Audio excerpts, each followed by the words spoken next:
That's the bad thing about this whole apocalypse that's going on is it starts the day drinking. All right. Well, I just learned that the sound is just now working. So I hit the mute, I hit the unmute, but it didn't work. So sorry, guys. Anyway, thanks for hanging out tonight at the Far Away Soirée. Just a fancy way of saying social distancing party. So yeah, now everybody's saying we can hear you. So okay, sorry guys, I apologize. This is only my second weekend doing this with all this technical stuff. So I hit the mute, I hit the unmute, but it didn't work. I can hear myself now. Is that? Thanks I don't know if that's from Gina or from Mike, but I can hear myself. Technical difficulties. Not for me. I think it's all good now. Are we all good in the hood? Everybody can hear everybody? They said, yep, there you are, there you are. They got the sound. Okay, we're in business. All right, I don't. Once again, happy Friday. I don't pretend to be a tech guru, so sorry guys, just bear with me. Gina, how are you? Hi. All right, guys, here we go. The beautiful, the wonderful Gina Passante. She's a paranormal investigator. We've known her for like 4 years now. She's an amazing person. I may be a little biased, but she's been doing this for longer than both of us. So, welcome to the Far Away Soirée, Gina. Well, thanks for having me. That was definitely me with my feedback because I didn't realize that I had Facebook volume up. I'm like, what's happening? Anyway, we're all good. We're all novices here. We don't know what the heck's going on. It doesn't. There doesn't have to be order to this. This is just a party. We're all just hanging out. Yeah. We got love. No, it's great. We got love from South Carolina. We got a lot of people in here tonight. Thanks so much for hanging out tonight, guys. We really appreciate it. Hopefully, everybody's having some nice time alone by yourselves. Now I'm gonna throw this out there because this is the second time this came up. Somebody's like, I have no idea how to access this. You're here. They're commenting under the video. Yeah, welcome to the show. It's a comment under the video that says I can't access this. You're here. Well, I mean, do they not have a screen and can they only see comments? Or I don't know. Yeah. I don't know. Explain yourself. Explain thing. Where's Brandon? Brandon's coming on here in a little bit. Unfortunately, we can only have 6 people at a time. We've got the Ghost Brothers coming on tonight. We got all 3 of them. Thankfully, great guys, so down to earth. If you never met them, please go to one of their events or some of the conventions that they go to. Man, those guys are amazing. Very nice guys. Very stand-up. Yeah, they're awesome. Hi, Lisa. Lisa just said hi to me. We got like all the Ghost Hunt Weekends peeps in the house in here so far. There's a lot of them in here watching. We miss you guys. We do miss you guys. It's always a good time. Mike, what do you got over there? What's that? What do you got? It's Fireball. Here's to you. Here's mine. As I wield my decaf coffee, I'm such a lightweight. It was between the Jack and the coffee. I should have just mixed both of them. Ooh. Hey, we ain't driving. We ain't going nowhere. We ain't going nowhere. That's for a fact. So, where's everybody at tonight? Let's see, from all around the country, all around the world. Who do we got? Oh, I see New Zealand. Let me see if I can get this up on this side.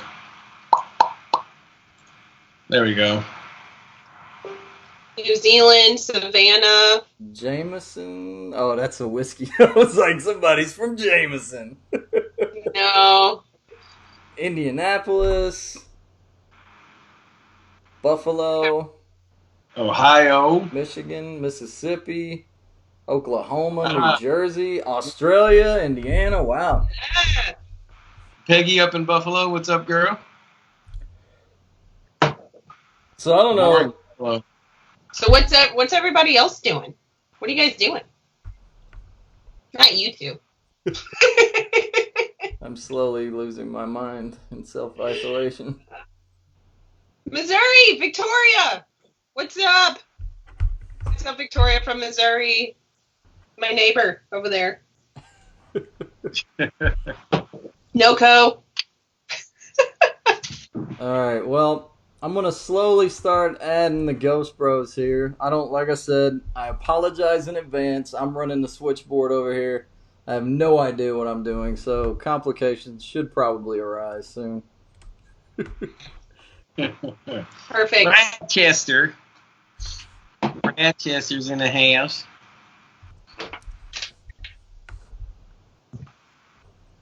Let's see, we have... Sorry. We have someone asking, once this is all over, can they join you for an investigation? Yeah. Absolutely. As long as they don't shut them down. Go to TennesseeWraithChasers.com. There's a lot of stuff we're doing with Ghost Hunt Weekends. Go to GhostHuntWeekends.com. You can find us all over any of our social. But we should be out right now. Tonight we should be in Pennsylvania. But yeah, stupid virus. You know, last week we were supposed to be at the battleship, but stupid virus. I will. All right. Looks like we got one. We're waiting on the other. What's happening? All right. Yo. Yeah, hear me? Yeah, Yeah, we can hear you. If you're listening, like, can you turn the Facebook down, or if there's any? I wonder if, because I'm hearing like a lag whenever he talks. Yeah, if you have Facebook up and your Skype, like Facebook's, there's going to be feedback from Facebook. So. No, I'm not on Facebook on my computer. Okay. Oh, it's gone. It's good. And then now we got Jawan too. What's up, gang? Yeah. Gangsters? All right. It's just like a 30-second lag before I can get you on the live feed, so everybody can hear you. They just can't see you yet. Got you. And Marcus it's his wife's birthday, so he's kissing her goodnight and putting the babies out the bathtub. So he should be here in a minute. All right. Hey, you got to take care of that stuff first, for sure, man. We appreciate you guys coming out tonight. Oh man, we appreciate y'all inviting us, man. What are you guys doing? Like a little party. Man, stuck in the house, trying not to be crazy. I'm low key. Cabin fever is about to start. Like, I'm not even gonna lie. Oh, it's been crazy, man. I've been losing my mind. My coffee maker exploded yesterday because that's all I do is sit around and drink coffee and surf the web. It overdid it. I swear I done watched everything on Netflix, man. Like literally, I've watched Netflix. It's over now. I am not done with Tiger King, so please don't ruin anything for me. I'm 4 episodes in. It's literally up in the tab next to this screen. I thought that's what we were talking about tonight. I was ready to get it. Hey, we can talk about it. We can talk about it. He's ready. I'm halfway through it. Okay, so you and Gina are about the same, and then me and Dalen, we've already seen the whole thing. So hey, we got a lot to talk about, man. Well, Chris started talking to me about it, and I'm like, Dalen just posted about that. He made a post about it. I never heard about this show, and Chris was like, you gotta watch it. And then I looked at a trailer or some kind of preview, and I was like, hell no. I was like, I thought he was trying to punk me into watching it because it was terrible, and he said it's good. Man, it's the best thing on television right now, man. Tiger King. He was telling me like he can really relate to the guy, so I don't know if that's what. Is it the meth or is it the? Oh man, it must be like a southern thing. But he's in Oklahoma, so that doesn't even make sense. But no, it's the craziest thing I've ever seen. It's the most disturbing yet entertaining, binge-worthy train wreck of a series I've ever seen in my life. The saddest part is, man, you could tell the only thing he ever wanted was to be famous. Yeah. And like the most famous he'll ever be, and he's in jail right now. It sucks, man. I mean, it's obvious. I mean, the way that they set it up, it's obvious that he was set up. I think. Right? Yeah. It was a setup. Like, yo, bro, you do know this is not gonna end well for you. Yeah. No, but my favorite part, and this is horrible, and I already told you this, Dalen, but when the lady got her arm ripped off that works at the zoo, and then all of a sudden Joe's an EMS worker. The jacket.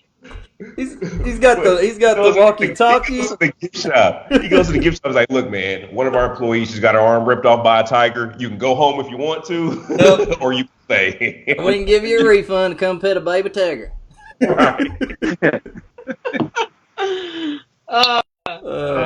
Funny. Someone says, do you guys have any other recommendations on binge-worthy shows? Yeah. Don't F with Cats. Yeah. On Netflix. That was crazy too. That was really crazy. That one's about a guy he's like in a chat room, and he like tortures a cat, and like all these people in the world come together to try to find out who this guy is, and he turns into he starts killing people. Like, it's a real life documentary. It's just really crazy. So Don't F with Cats on Netflix. Yeah, that was another one that I didn't stop. From the time I started episode 1 to the end, I was just like this with my mouth open, like the whole time. Exactly. What's another good one? I watched Better Call Saul. Yeah, that's a good one. I saw Saul on Breaking Bad, but I haven't transferred over to that one yet. Yeah. When he was telling me about the Tiger Show, it was like in the middle of the day, he was texting, and at that time I'm holding a baby. He's crying in one hand. I'm trying to cook something in the other, and then he's texting, and I was like, "When? I don't have time to watch." He goes, "Watch it now," and I'm like, "Watch this now." I'm like, "What do you got to do?" You put down first, the baby or the food? The baby. I need 2 hands to eat. One day he'll understand. Right. That's funny. So where you guys at tonight? Atlanta? Man, yep. Home in Atlanta, man. So how is it down there in Atlanta right now? People aren't following rules. Right. The one place that they're not listening. Yeah, I'm gonna tell you right now, like, the park is packed. We got this like path that runs through the city. It's called like the Beltline. People are thinking it's like, with these days off, they're thinking they can go work out, and everybody's on the Beltline. Nobody's following rules when it comes to social distancing. It's really hilarious. And you know this because you was on the Beltline too? It's because I drive. I stay in my car. I'll be like, I got to get out. So I get in the car. I'll kind of drive around. Then I'll hit the grocery store, then come home. That's the only 2 places I've been, is the gas station and the grocery store in like 2 weeks. I haven't been anywhere else. And when I do go, I got my Clorox wipes waiting for me in the truck. I've been wearing gloves. I've been going into Walmart with gloves on.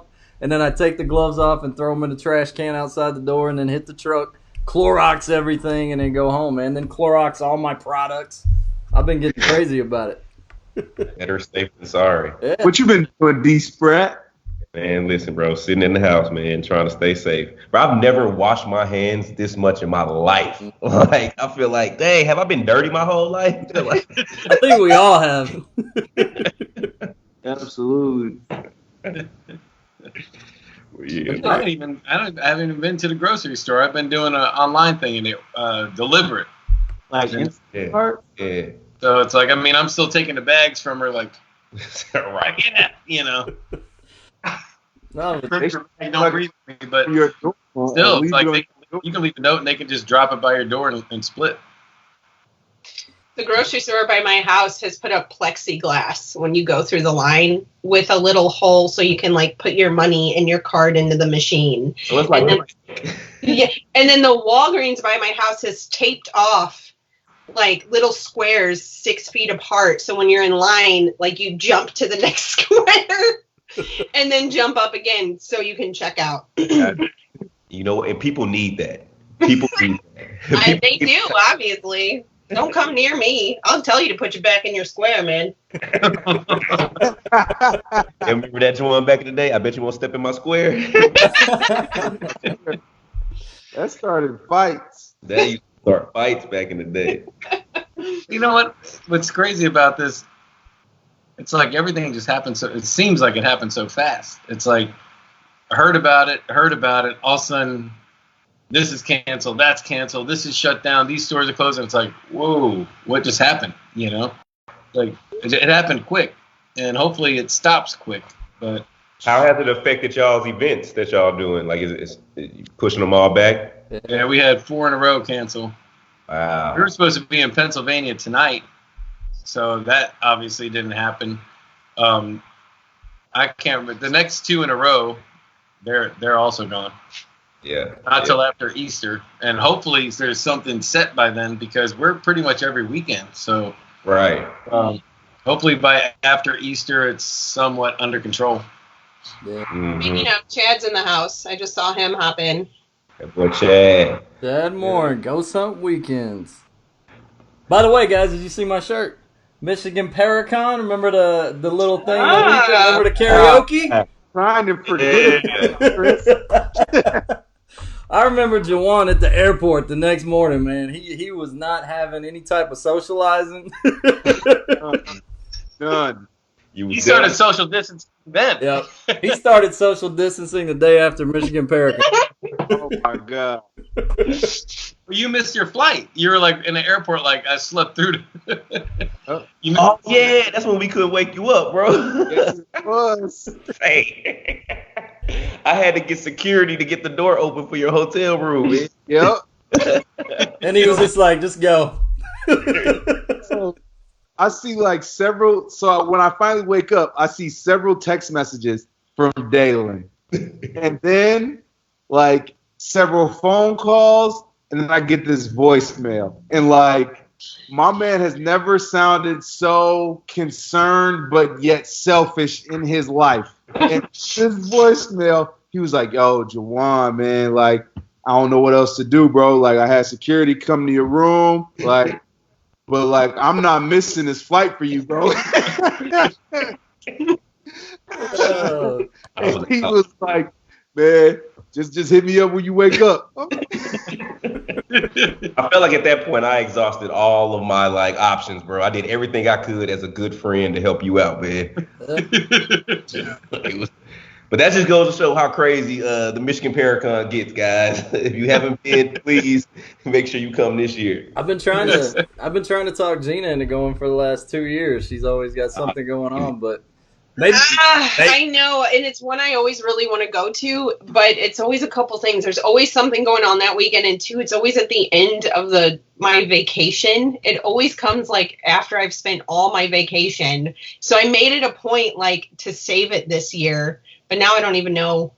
Is it still happening? Are we doing it? Yes. I mean, if that's all it's gonna happen. Hey, Said what? we gotta be back. I have a lot of friends that go to that one, so I need to go.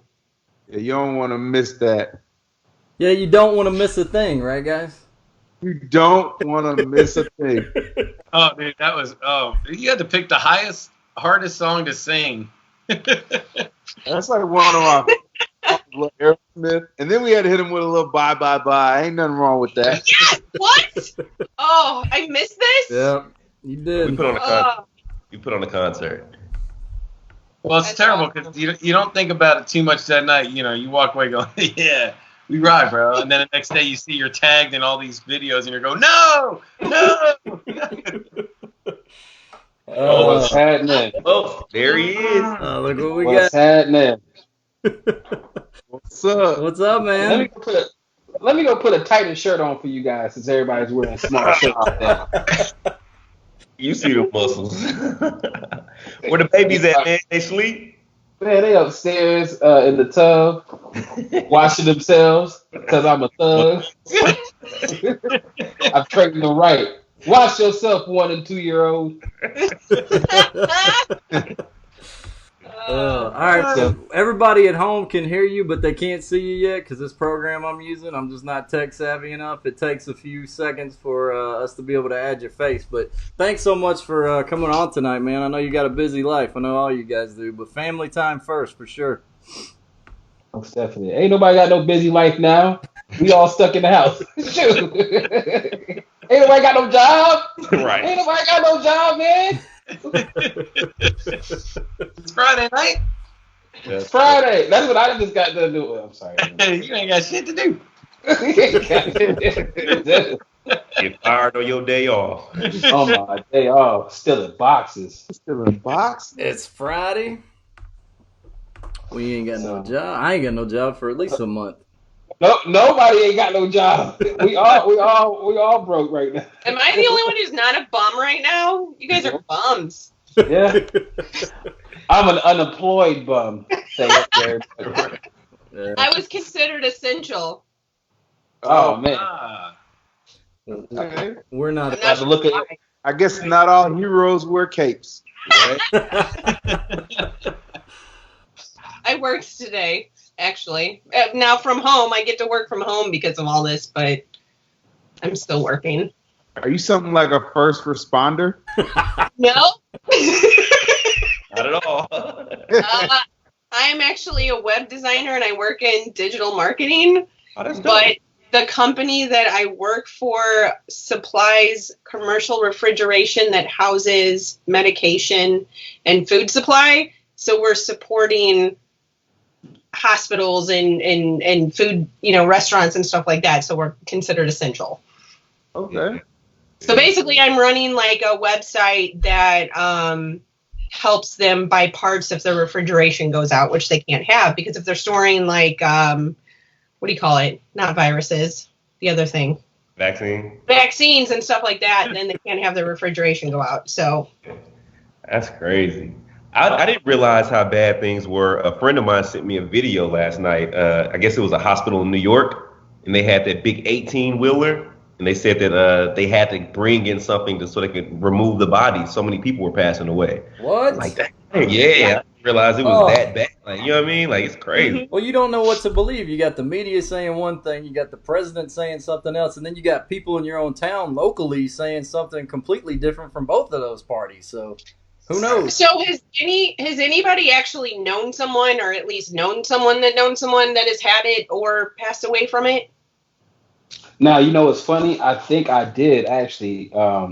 And the crazy thing about it is one of my clients got sick maybe in the beginning of the year. And like, it was just like one of those, it was like, he like literally said he felt like he had pneumonia. He had to go to the hospital.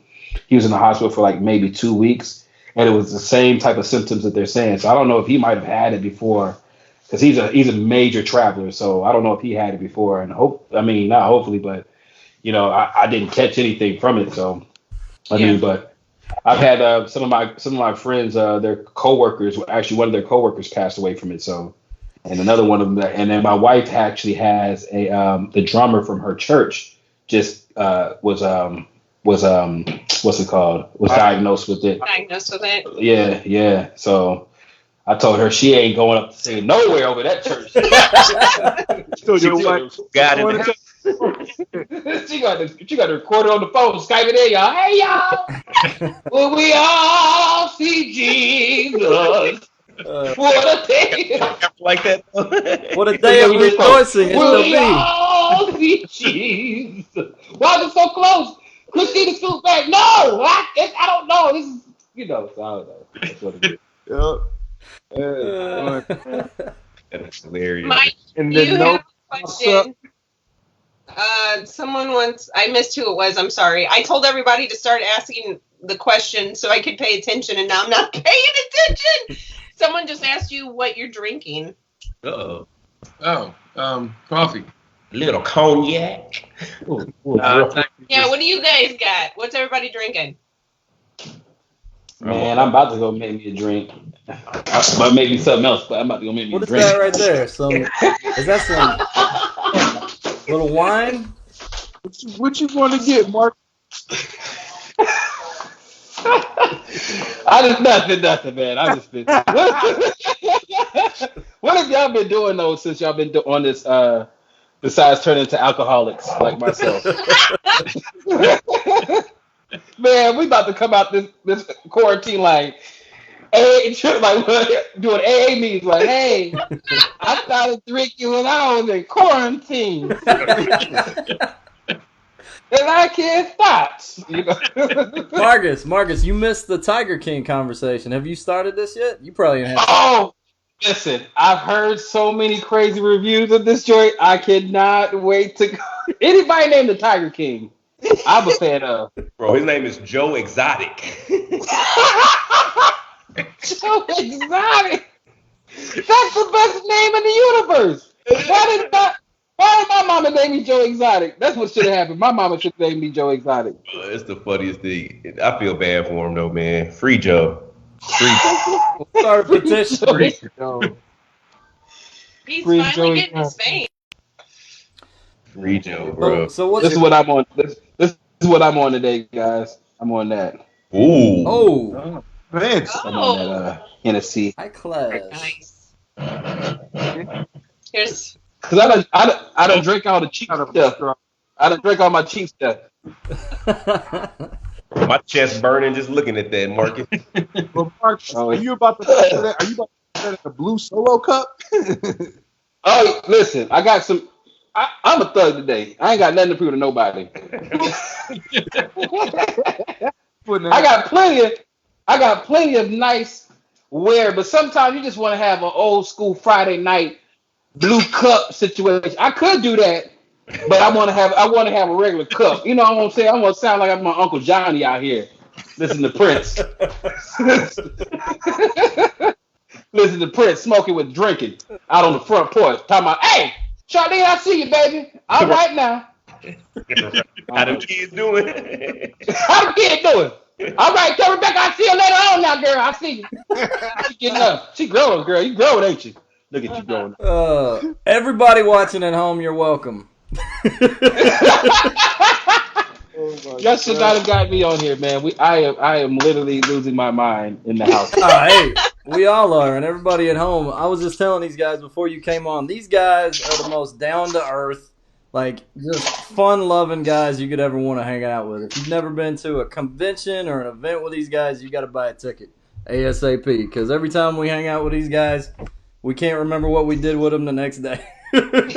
Oh man. To be honest, man, I don't think we ever told y'all, man, like when we first got into this whole industry, man, and with the show Ghost Brothers and coming into it, we didn't know how we were going to be received by other people that had shows, man. And I want to say that you guys were literally the first to take us under y'all wings, man, show us love, man, and just like really bring us into the fold. So we never told you thank you before. Literally, thank you now, bro, because that literally meant the world to us because we didn't know what we were getting into. No. Hey, would you do it again? Would you do it again if you knew the way it was gonna be? It's been an interesting ride, man, a real interesting ride. But yeah, y'all boys really took us in, man. And that was a huge blessing for us. That made us feel way more comfortable with this whole process. So for sure, appreciate y'all. Well, yeah, I mean, we were there too, dude. When we first came in, like nobody would talk to us. All the bigger celebrity, if that's what you want to call them, celebrities in the industry, they would just kind of look at us and give us a smirk. So I mean, it's like, why? I mean, we're all still just normal people, just blessed to be able to do what we love to do. And do we all got the same job, bro. We all got the same job. We hunt the same folks out here, dog. We hunt the same folks. Especially when they started getting into the same thing that everybody else started like what I liked about you guys is just like you said, everybody was down to earth, but like you guys were just like, yo, here's how you guys do it. Here's how you don't do it. Talk to your fans a little bit like this. Don't talk to them like that. They love you. They came out here for you guys. So just treat them right. And I was like, hey, y'all have always had a good word for us. So, man, we appreciate you guys immensely. So we appreciate you. We appreciate you guys hanging. I mean, you guys are the stars now. We're just hanging out at home, trying to have a little podcast or whatever the heck this is, and you guys just made everybody's day. Look at this. Everybody's asking questions. We're not even reading the comments. So I'm failing miserably at my job right now, and someone just told me to get my shit together because I'm not asking any questions. Oh, we're asking questions? I thought we were just all here talking. My bad. Hey, we are, but we haven't seen each other. We're talking. Like, we haven't seen each other, so we're all just catching up. Like I'm in the same city with Marcus and Dalen and have not seen them. So This right here is really genuine. It's dope. We all catching up. And then I haven't seen Chris and I haven't seen Mike forever. So it's like, man, what you guys been up to? What's new? So we do apologize that we haven't tackled your questions, but please don't be hard on Gina. Like, we're going to get to it. Literally, someone's like, get your shit together, Gina. Whatever. whatever. Yeah, I got you. I got my shit. I got your shit. I beat you in there. It's fine. Hey, somebody just commented right now. Oh, they said, how about some karaoke like at Michigan Paracon? Oh, Okay. Yo, so we do have a karaoke fan for that. Right. People are hitting me on Instagram. They want to know how can they tune into the stream. Where do they need to go to tune into the stream? TWC. TWC Facebook page. It's on there right now. Got you. Ghost Brothers, what are some of your favorite places to investigate? Where people have died. It's crazy. Yeah, that's what the fun is. Every place somebody died. Now, for me, it's anything out the country. Like, it's cool when you get to go out the country and do some investigation because, it's language barriers, it's culture barriers, man. It's things you've never seen before. So I think our funnest place was probably Jamaica. Oh, The Rose Hall in Jamaica. wow. Yeah, we've always wanted to go there. I mean, Jamaica, but, Rose Hall as well. But, yeah, dude, how was that? And the stuff sexy. It was sexy. That's what it was. Don't try to tell no lies. It was sexy. It's the stuff that didn't make the show that was entertaining, like the stuff that had nothing to do with ghost hunting. Like that was what was funny and like fun in Jamaica. We got to go to like Bob Marley's culture yard where he grew up at. Went to Rick's Cafe, jumped off the mountain. Went to the bioluminescent lake or river or the water turns like neon blue. Like we got to do a whole bunch of cool stuff. Yeah. That's awesome. Yeah, our favorite place, was Hawaii because of like the same thing. I mean, obviously you're there, you're in paradise, but you're there to film a show about hauntings. But it's crazy what you find in paradise. I mean, you find a lot of deeply rooted haunting stories in places like that a lot of times. But it's also nice when you get off work at night or early in the morning to be able to go and enjoy all the sights and the beach and all that kind of stuff. I think we lost Marcus. No, there he is. There's the floor. The floor is back. There we go. That's that bathroom. It's that Hennessy. He talking. He had to take Hennessy got me pressing the wrong buttons. Chris, here's an interesting question for you. Have you ever brought anything home with you? I know you addressed this last week, but you want to touch base on that? Well, people are like, I was just talking to Gina last night on Skype, actually, and this room, like my office, everybody says they always hear a female when I'm on the phone with them. And it's always directed in this room right here. So, I mean, I think I have a lot of haunted house guests. Yeah, you kill them, don't you? Come back to the house, they get killed. That's who the hunting be. I hear you. Man, they hear that women in the background all the time. I don't know what it is. All right, Chris. Yeah, God bless you, your ministries. Holy Ghost. Holy Ghost. But yeah, I think I bring stuff home. I think it comes home with me. As long as it looks and don't touch, I'm good with it. I don't care.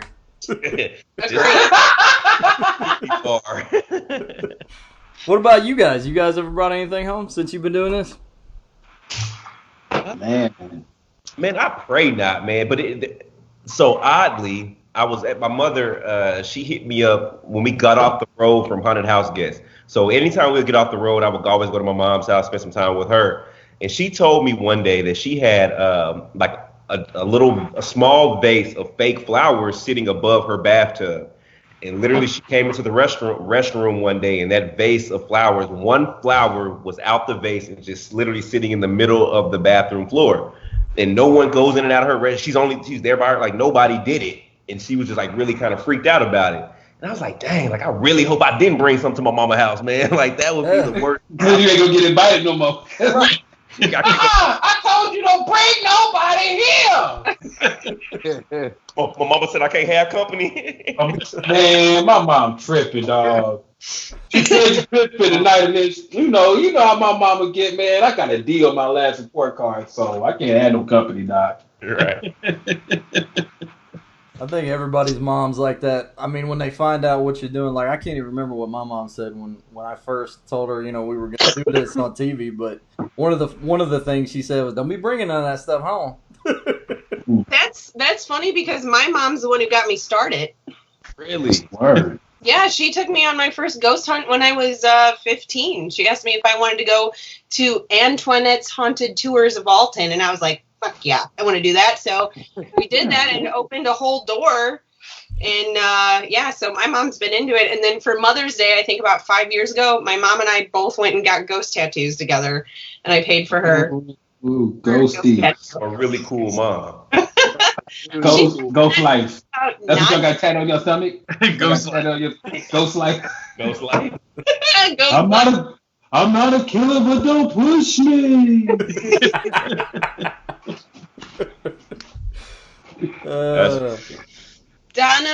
Donna says, has any of you ever had a moment where you've considered giving up ghost hunting? Yeah, right now, because we can't go out and do it. No. Yeah, not right now. I think it'll change. I think especially now it's changed. If you did have any inkling, which I don't think any of us did, it just makes you appreciate, actually more than just the ghost hunt. Now it makes you appreciate the gathering of the people to do the ghost hunting. You know what I'm saying? Like, like I think one thing that I really realize now. I mean, before we realized this before because we always would make comments about this coming in. All these great conferences that we've met each other at. But like just to be able to have the camaraderie, the community of people like that are ghost hunting, they're all sweet people. Everybody that I've ran into, I haven't really run into any jerks. It's like probably I can meet maybe I can count as many jerks on my hand as anything. But besides that, everybody, huh? I say, and they're only online. You never meet those jerks. Yeah, you never do. So I mean, with just that being the case, like now, like especially with us, we actually had to postpone an event right before this all really started hitting, and like I was really looking forward to it because like one, I haven't seen Dalen and Juwan in a long time. We all been kind of like doing crazy business ventures, and then two, I haven't been able to just meet good people. Like it's just good to meet some different people than what you normally used to. So, I love to meet a nice little lady named Linda. Hey, Marcus, I love you. I love the way you just be hunting and all that stuff. Oh my goodness, I love you so much, Marcus. You're just so nice, and I love you. You're my favorite. Don't tell others. You're my favorite. I miss those people. You miss those inappropriate touches that you get. Oh man. Uh-oh. Look out. If I can get a 7-year-old white woman to rub my booty again, I will be in heaven. Hey, we've all had that when we're all taking a picture and then they go just grab a little too much down the They ain't scared either. Listen, I'm not going to call anybody out, but I have actually seen that happen to Mike. I've witnessed that happen to Mike. Like they're going in for the hug and then they're like, and I was like, whoa, there it is. I'm like, ma'am, your thumb is not welcome there. Like, ma'am, your husband's standing right there. Right? I don't care. And he's like, no, it's all right. I love you too, Marcus. Go ahead.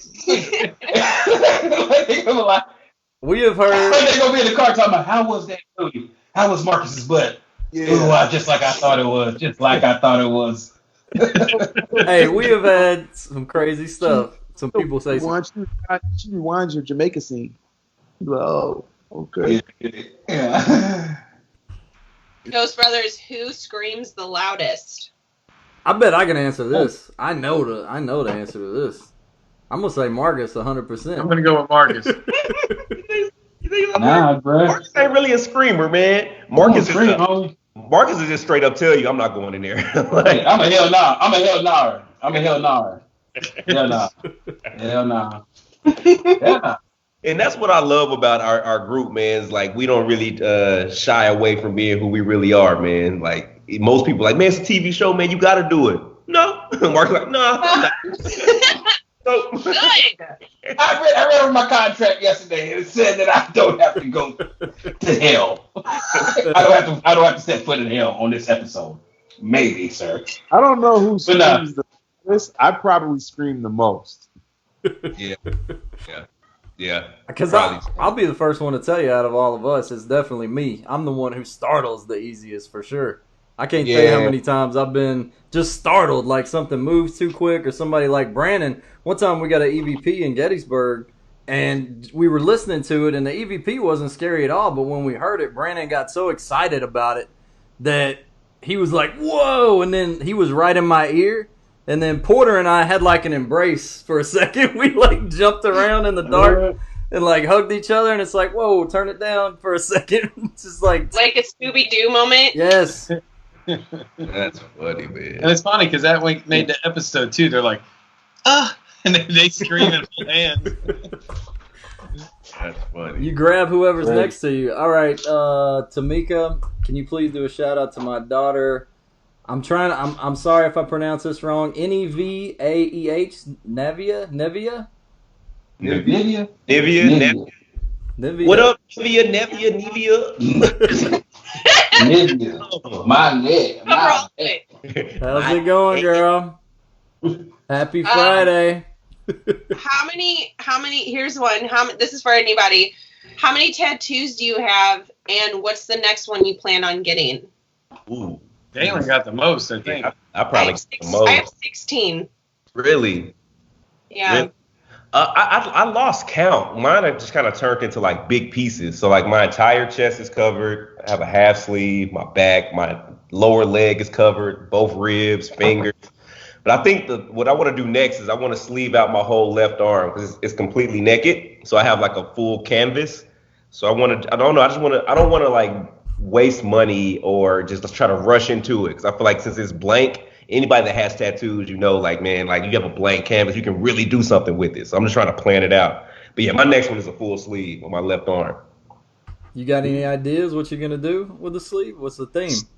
So the theme on all of my body. It's a TWC logo. Right. I'm gonna get both of y'all's faces. Yes. Right. I want the tricep. Right in the middle, like all the other. Nah, but my whole body is covered with angels and birds. So to me, it's just like angels like protection, birds just mean like living life. And so it's either carrying on with that theme or just doing something totally different. I never told y'all, so like I'm really big into like the 1930s like gangsters like Bonnie and Clyde, Machine Gun Kelly, Pretty Boy Floyd, like all of those people. Like I've read all of their books, read all their movies. Like that's like my passion. So I was like, damn, it'd be kind of cool, man, if I did like my whole arm was like these old time like gangster things, like the Model T Ford car, the Bearing rifle, like maybe Bonnie and Clyde, like all that stuff. Man, that'd be stupid, man. Shut up.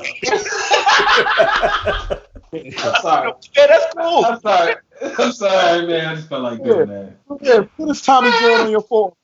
Yeah, go ahead and put that little Tommy gun so I can say something about it. I need noodles. Another Tommy gun. Well, then the bird went down today. That's all I'm doing when you walk around. I need another news. Jackie Robinson played the first black person in the Negro Leagues. That's all I'm going to say, bro. You might as well. Nah, it's going to be hard, bro. He said, nah, bro. That's one of them send-offs. Yeah, go ahead and do that for sure. Go ahead and do that. Yeah. No, but you should go ahead and do that. Go ahead and knock that out and do that, man. How many you got, Juwan? Go ahead. Huh? Juwan, how many tattoos you got? I have 5, 6, something like that. I'm thinking about going half sleeve next, though. I have my ribs. I have my huh? That what? You get your navel tat, right? No, we have tattoos. That's coming back in style. He said on. He's gonna have to say on and off. The right one's gonna say on. The right one's gonna say off. That boy go get that. Go get a half moon around his belly button. I'm putting straight ghosting across the belly. Okay. That's hard. Yeah. Oh, I totally lost my place in the questions, but there was some lady that just said, "I'm 62 and I'll grab your butt." See, I told you, man. Listen. The Me Too movement has not hit to the ghost community just yet. You gotta get down and lay down. That's what they say, man. Like if you want me to buy this shirt, sir, there you go. Right. Yeah. Thank you. That's the price of selling a t-shirt. By the way, speaking of t-shirt, I was gonna put on my straight ghosting t-shirt tonight, but I've gotten too fat to wear it now, man. Oh, man. Oh, Man, listen. You put on that quarantine 15 too? I call it quarantine 15.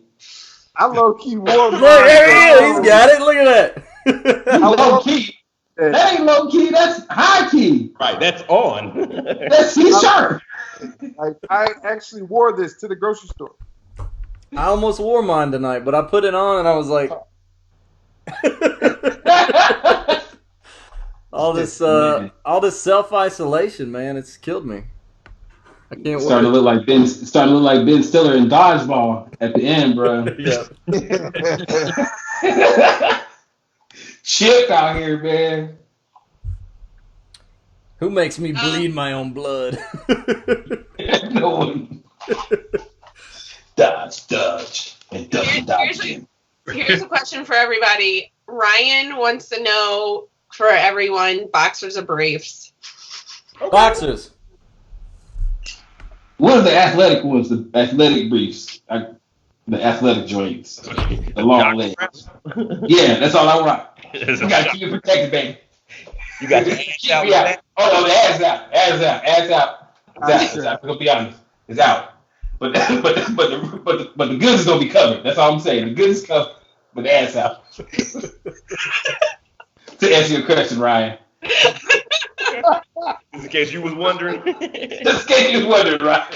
I wear a cup. That's funny. What have been each of yours favorite episode to film of your show? Mine, I'm going to say Favorite episode Gettysburg for us. For Haunted Towns, I'm going to say Gettysburg. Really? That was probably mine. What made Gettysburg so dope? Well, one, it was my first time being there. I never got to visit there before, so everything, I got to soak everything in, and just, you always read about everything and watch it in movies and all that, but just to actually be there and live it, and just to soak in the history part, there was so much activity and so much that happened during filming that episode. It could have easily been a season. It could have been Haunted Towns, Gettysburg, and we could have done 8 episodes. There was just so much activity and so much stuff that we got that when they had to shave it down to 42 minutes, it's like, why are you cutting this out? Why are you cutting that out? You know, but there was just so much that you just couldn't fit it in the show. But even outside of paranormal, it's beautiful up there, and it's just, you know, I'd love to go back and have downtime just to visit, take in the sights. I think we drove through one battlefield, and that was it. So it's like just seeing it in a quick car ride, but not actually just visiting all the sites and doing the tourist thing.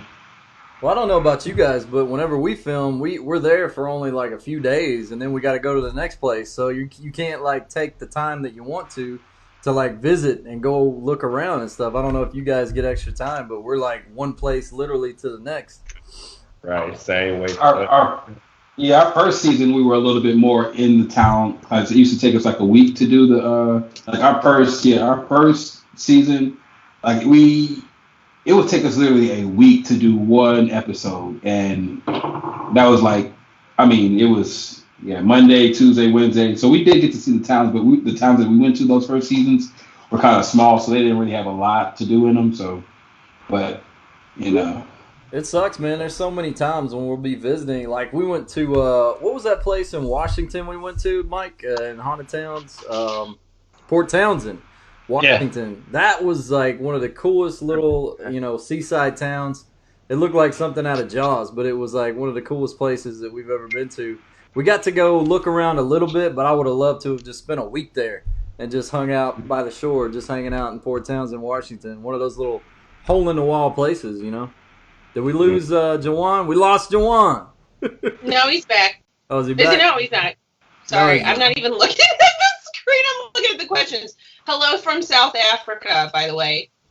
Hey. What up? What up, South Africa? I like the way y'all talk in South Africa. Gringo. Yeah. Like, what was it, District 9? Right. Yeah. We had a production assistant from South Africa one time. This was before Mike even came on. His name was Kieran, and he would tell some of the best jokes. Word. All right. So I got a question for you guys. So you guys have done a couple of different shows with the Haunted Live, Haunted all that. Which one has been like y'all's favorite to do?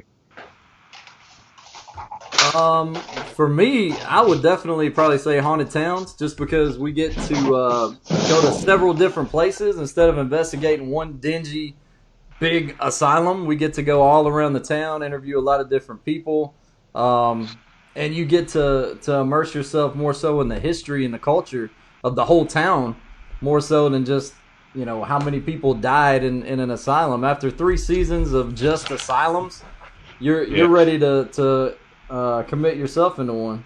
I can feel that. How was doing the live though? How was that? Like doing a full y'all know about live. Man, we did it for a couple of hours. I couldn't imagine, man, doing a full season of that. It was a nightmare. I mean, it was. I tell you this, we were very blessed to have it work out like it did every week, because we had a great time. We had great investigations, no real hiccups, but it was stressful, man. It was very stressful. Just so many things can go wrong when you're live, but we were very very blessed to have the success that we did with that show. Right. That's dope, man. That's dope. I mean, it was nerve-wracking, but it's like from the minute they say pretty much action, you're pinching until they say that's a wrap. It's like you just, and things that can go wrong. It's like there's so many people, such a big production, but there's so much none of it's in our hands. We just hope not to mess up, say something wrong, or do whatever. But it's like, so I can imagine everybody, not just us, everybody on that crew is probably, biting their nails until they say, okay, that's a wrap. Then it's like, oh, okay, I can breathe again. Because it's like there's no going back. There's no, we can edit that, give me a retake. It's, you get it right the first time or you done. Right. So. We got Juwan back. Hey, man. I don't know if you heard me say "be right back." I don't know if you guys heard that. Oh. No, we didn't, bro. Marcus, bro, just get him the address to your gallery, man. Tell us about the gallery a little bit, man. What was the inspiration behind the gallery, bro? Man, the inspiration behind the gallery is just, traveling so much with some of my clients and just being able to kind of go around the world and see different galleries and art. I've always just had a real good love for art, just randomly going to different cities and different countries. And so I thought, why not have that in my own actual space? And so, we reached out to some artists. We got a nice space. We have massage therapists, nail techs, 4 to 5 other barbers. Yeah, I'm actually adding another barber. I'm actually adding another stylist. We have a podcast center in there that we're opening up. And we're doing a lot of good things out of that space. We also have a full-scale kitchen, so we do a lot of events out of there, and it's just cool, man. It's just a good thing to be around, man. It's just inspirational, so it's fun. So when y'all in Atlanta, come on down to Kings Cloud, 981 Joseph E. Lowry, Atlanta, Georgia, Suite 110. You have to take him up on it next time we're at Rhodes Hall. Oh yeah, man, it's fun, man. When I say it's inspirational, it's just cool to be around. Come get you a full drink, nice little drink. We actually are adding a nice little shoe cleaner now in there. So we have like a dry cleaner for shoes, sneakers, high end sneakers. So it's gonna be kind of cool, man. We got some things going, man. That's dope. So what do you guys do outside of paranormal investigating? Like, what are y'all hobbies? Like, what do y'all do? Well, ever since I've been here at the house, I've got a little gym over here, and I've finally used it for like the first week. So it's like it took keeping me in the house to actually use the gym. So I've been trying to get back in shape. As you guys know, on the road, like fitness used to be my life until I started, making TV and traveling around doing this. So I'd really like to get back on track with that part of my life. So other than that, man, that is our life. Every weekend you can find us somewhere around the country investigating with all these great people that are watching right now, man. Like you said earlier, Marcus, these people that are into this stuff, some of them are a little off, but so are all of us. I'm a little off. I'm super off. So they better than me. They started off better than me. So yeah, but we get, that's what we love to do, man. That's about it. Other than that, just lift the weight, see the family when you can. That's about it for me. Well, see, I hit the gym every day, but now ever since the last 2 weeks being stuck at home, I haven't done anything. And every day, literally every day, I'm like, you know what, tomorrow I'm going to get up and start to at least jog the streets. Next day, you know, tomorrow I'm going to get up and I'm just Man, listen. I haven't done The it one max- time. I mean, there's no reason why I can't do a push-up in the house or go run outside. I just don't do it. It's like I'm not motivated at all to do it at home. I have to go to the gym, and then they opened up. It was a 24-hour gym. The last week, 2 weeks ago, then they just went to business hours. Then they just shut down completely. And it's like, so I've just been at home. I'm trying to eat right at least, but I don't know, I've just been loafing. Today was the first day I went back to the lake and went fishing in probably a couple years. So, I mean, I love fishing, but it's 2 years just, you know, now that I have a new baby, it's 2 months old, so it's like that's full time right there. That's Congratulations on that, though. How many kids do you have? First one. Wow, that's What? and congratulations. Yeah, thank you. Well, I'm started a you ain't little gotta late, but that's all right.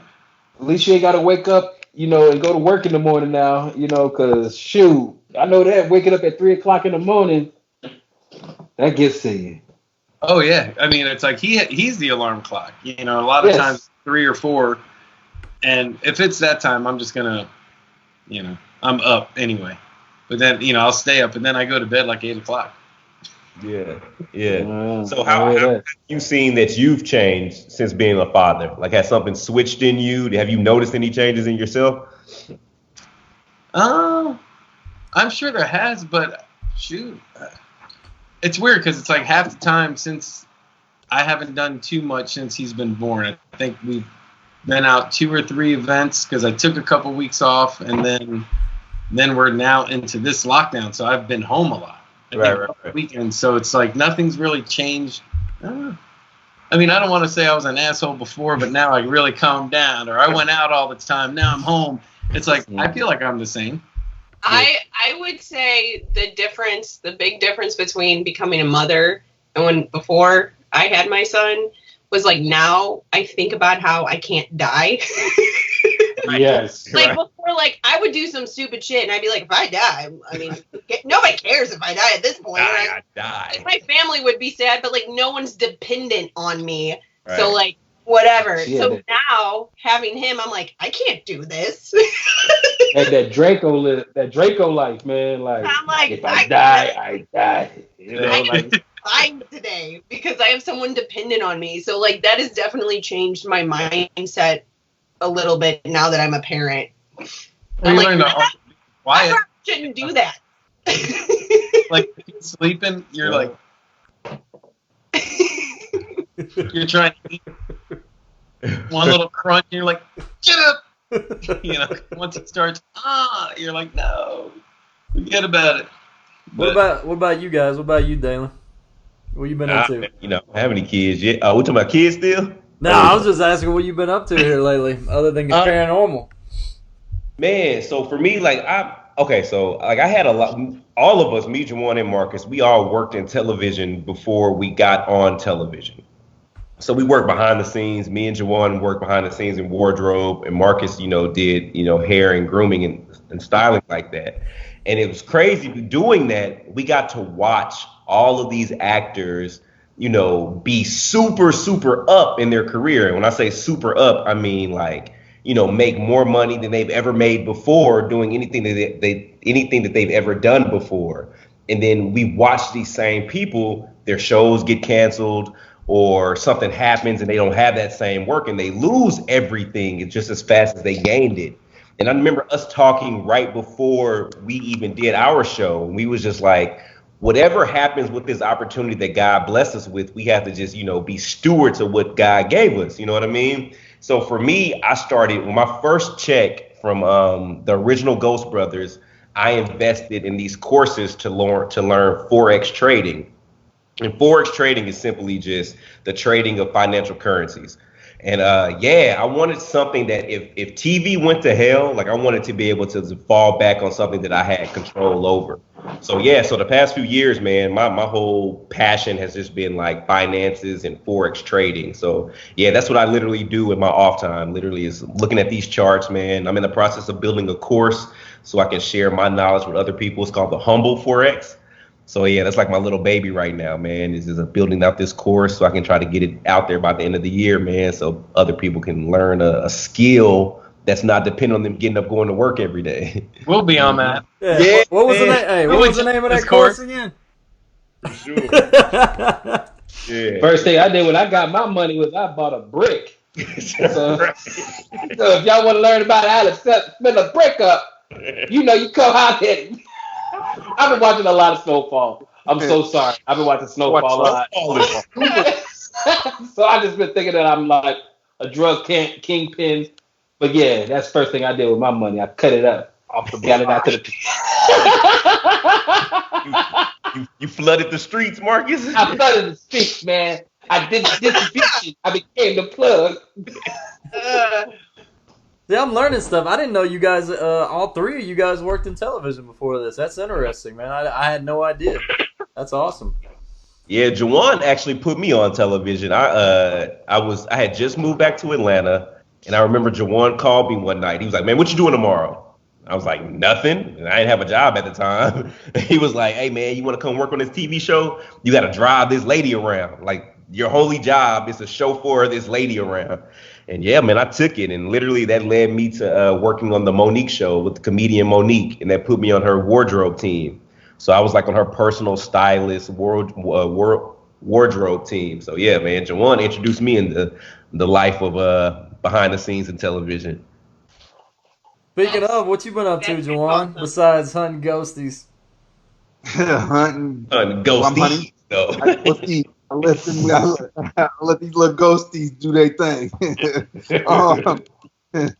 But no, honestly, to kind of piggyback off what Dalen said, we all have been doing business outside of television and film. So Dalen and I have a clothing line. We do upscale, made-to-measure menswear, and we design stuff for television shows. We design stuff for weddings, and then just kind of personal, just everyday wear for personal clientele. But we've been working on something big for the upcoming year, and we kind of want to launch a new product and kind of expand online. So that's been something we've been doing outside of ghosting. And then for myself personally, I just opened up. I'm a new restaurateur, so what? I just opened up. Yeah, what just opened up. Commercial refrigeration do you have in your restaurant? Slide on in there. You slide on in there. We should really talk because I do need a new walk-in freezer, but that's different. That's a conversation. But no, I just opened up. I'm a co-owner in a Harold's. It's a Harold's Shrimp and Chicken. So Harold's, if you don't know, it's like a Chicago staple for fried chicken. We're known for this mild sauce. It's the whole wing. It's fried, and it comes with fries, and then it comes with mild sauce sprinkled on top. So a few of my buddies that I actually went to high school with, and a couple other guys, we opened up a restaurant in Miami Beach, Florida. So I'm right on South Beach. What? It's a Harold's Shrimp and Chicken. It's on 13th. It's 1311 Washington Avenue, 13th and Washington. We have a lounge in the back. So it's kind of like when you walk in the restaurant, you have the restaurant up front, long hallway, kind of gives you this speakeasy vibe that goes into the lounge. In the lounge, we actually sell alcohol and we sell hookah. So it's kind of awesome. Triple threat. We got food, we got liquor, and we got hookah in the middle of South Beach. So it's been real cool. Open first day. I'm gonna feel like a player when I go up in there, boy. Right. I know. That's what I'm gonna say. Get your goddamn hands off me. Right. I know Jawan, goddamn. Get your hands off me. I ain't going nowhere. Jawan! Where that sauce at, baby? Get your hands off. Get your goddamn hands off. I know the extra good. I know how to get out this motherfucker. Right. I really want to throw this question out here, but which Joe exotic underwear would fit you best? Oh, listen. Leopard print. They're What all was that kinds question? of different, aren't they? The leopard, like the leopard thong, or the tiger boxer, or I would go with a boxer. What's funny though is when the producer asked him, he was showing him all his under, and then he's like, "What kind do you wear?" He's like, "I don't wear underwear." Right. He's got wear underwear. Free balling. Ball. I'm telling y'all got to watch. Y'all Tiger. don't realize Joe ran for president in 2016. Y'all don't even remember that. And he had 19% of Oklahoma wanting him to be the governor. Right. He's ready. wait, I do remember that. Yeah. I don't think I realized that's who I was watching. Yes. Joe ran for president, and then he ran for governor. Yep. And he had 19% of the population wanting him to be governor. That's the crazy thing. Would you ever take kids who were very interested on an investigation? I mean, with their parents. Right. That's how they caught Mike up, ain't it? Hey, y'all are not going to no investigation. I'm trying to. Oh my God. Jawan showed me I his don't know you look. Nope. No. They did this thing called EVP. No, we didn't. There was no P in that EV or nothing. We just did EV. David showed me his dowsing rod. I'm like, what's Nah. Not gonna have us call the other with parents supervision. Yeah, we have kids. I think probably the youngest. What do you think, Mike? Maybe like 9, 10. The little guy who he has the same TWC hat from when we first started selling them, and it looks like he's wore this hat everywhere he's gone since we've seen him like 10 years later coming to events. So he's I think he's like 9 or 10 maybe, but I think that's probably the youngest we've ever had. I'm gonna tell you why we don't invite kids out. The last time we had, I think dude was like 14. He came out to an investigation. He pulled me to the side and he was like, "Look, a lot of people don't know this, but I can tell you how you died in your past life." And I was like, "Okay." I was like, "Man, that's pretty cool, man." He was like, "Look, you died because you kicked a man in his nuts and he stabbed you." What? Wow. What kind of juke? What? I kicked him in his nuts? He was like, and then he stabbed you, and that's how you died in your past life. I was like, yeah. What kind? No more kids coming to our Man, investigation. you was a I tell you what, doing this. You was a 1970s pimp. That's what you was. Hey, bro, listen, man. Listen. That is my go-to move in a fist fight. Like, that's the first move I give is a quick crotch kick. I'll tell you one thing that you experience when you do this. You meet a lot of great people, but then you meet some very strange people. We met the first Scarefest we ever went to. There was a guy that actually thought he was a vampire, and He's every year. the dude with the contacts. Did he say he can see in the dark? No, Yeah. every year, bro. Yeah. But yeah, Hello from Thailand. Ooh, Uh-oh. nice. What's up, Thailand? What is it there? Thailand. Thailando. we've had every Sound like Trump out here with a lazy tongue. Gina Yes. from Gina. Gina. From Gina. So we're gonna get something hooked up this year, right? All of us together again. Heck yeah. There's been lots of comments you guys- about crossover anything. Yeah. We've had. Whatever. I've seen that at least like 5 times on the side over here. Well, I know we did it at Scarefest. We went out to that winery together, but we Yeah. never really got to hunt together. We all did our separate things. But no, we did it 2 years in a row at Scarefest. Yeah. Hey, right. You guys got plans for Halloween? No. Yes. Not yet. Do you have plans for Halloween? I boys? have plans for Halloween. But Straight We like- ghosting weekend. We'd like to invite you guys to our straight ghosting weekend. Yeah, in Savannah, Georgia. So every year we throw a big straight ghosting weekend in Savannah, Georgia. We have investigations. We do like escape rooms. We have like parties and stuff. So like, yeah, it'll be super dope if you guys can come out and kick it with us this year. oh, see, and that's what's tough about doing this in October 31st. Like, I've been trying to. Gina has thrown like the biggest Halloween party in St. Louis for like the past 5-6 years, and every year I've wanted to go, but I can't because we're always either filming something or we have an event.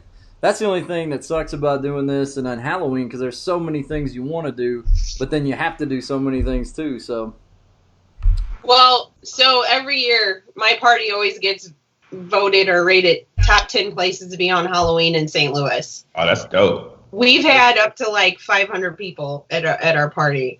But I'm not doing it this year. So I want Go to Savannah. I want to enjoy Halloween this year. Every year I work, and it's become like to a point where I don't enjoy it as much because I'm doing so much work to make it happen. So this year I just want to go somewhere and do something. But my costumes are always on point. They're amazing, and I put a lot of work and a lot of money into them. And so I want to go do something this year for Halloween. What were you last year? Last year, what was I last year? I don't even remember. you were a gargoyle. No, you were a snake. No, Gargoyle was 2 years ago, Yeah. and that was amazing. Last year was You were a snake. You were Medusa. that was Medusa last year. Yes. Yeah. That's super hard. That's dope. The That's last dope. So the last thing I was I'm for up for Halloween. anything this year. I think the last thing I was for Halloween was Rambo. I had the tank top, I had the baby oil, I had the wig. I was flexing, bro. That's dope. We ought to throw a big pajama jam. I mean, a big costume party for Halloween, man. We should. That'd be dope. We should collaborate. We've all 6 of us. We got till October 31st. Right? Right? We'll be. I'll hit you offline, Chris. Yeah. We've thrown After that this party 6 years in a row, and it's always been a hit. I think our last one was the best. We had a hidden speakeasy in the venue that you had to have a password to go find. That's And dope. then on the way to the speakeasy, we built a short haunted house you had to walk through to get to it. And once you got there, it was open bar because you found it and made your way there. We used to have it at a old police station that was haunted. So the big garage that held all the emergency vehicles was turned into a wedding venue. So we had a stage and a DJ and a band, and then we always did a costume contest, and it's always been great every year, and I love it, and I hope they do well this year. No bad blood at all, but I just haven't enjoyed Halloween myself in so long because I put so much work into it that this year, like, I promised myself, I'm like, I just want to go do something that's fun. So Yeah, no work and all play. All play. All play. let's Have do a- it. Let's Do it. We Let's out do the it. bottom. Well, hey, let's About- hold on a second. Well, let's go ahead since I just saw everybody take a swig of something. Let's go ahead and do a little cheers, a little toast. quarantine toast. Quarantine cheers. Hey guys, to everybody being safe. Much love to everybody who watches us, supports us. Thank you guys so very much. Be safe out here with y'all's family. For real. Love your people. Let me get some of this real quick. That's too long. Get a little taste. Get a little taste, Mark. Love your people. My mouth was getting a little dry. Excuse me. Sorry. Come I on, was gonna say, peace and blessings and manifestations to everybody. Yeah, I'm back Peace to and libations to everybody. peace and stimulation packages to all those who get theirs coming soon. To everybody and everyone's. Was it What everybody? about stimulating packages? What was that? The stimulation. Stimulation package. Hey man, boy, Oh, it's not stimulus quit package. hunting, ain't they? all those. We love y'all. But guys, I gotta get to the kids. Yeah. This has been fun. We gotta do this. We gotta do this super often now. I mean, Let's we do got it. 8 weeks, so we might as well do this like a weekly thing. Yeah. Yeah. Hey, thanks so much for coming out, guys. We really appreciate y'all, man. Anytime y'all want to do this again, just let us know. Or hey, let's get something together so everybody can come out sometime when all this craziness is over. For sure. Heck yeah. And we And gonna while everybody's at the house, you guys can binge watch all 3 seasons of Ghost Brothers There you go. right on Amazon Prime or iTunes. Go get it real quick, guys, and say what's up to folks. You know you love us. Absolutely. All right, And follow make sure these you guys. check out Mark new gallery if you ever come to Atlanta. Please go to the Musalaire. You gotta support. My man got dope artwork, dope barbers, and he has Thank you. a slew of other services. So please go check out the Musalaire if you ever come to Atlanta. Plenty of sinks to wash your hands, guys. Plenty of sinks to wash. Love everybody, man. Love Hey, y'all, I'm man. an art nerd and I love Atlanta, so I'll come check it out. Heck yeah. Thank you so much, Gina. Thank you so much, Mike. Thank you so much, Chris. TWC, we love you guys. always. Love y'all, man. Y'all be safe out there, okay? All right, fellas. All right, Gina. Love y'all See you too. guys. All right. Thanks. All right, talk soon. All right. All right, that was some fun stuff.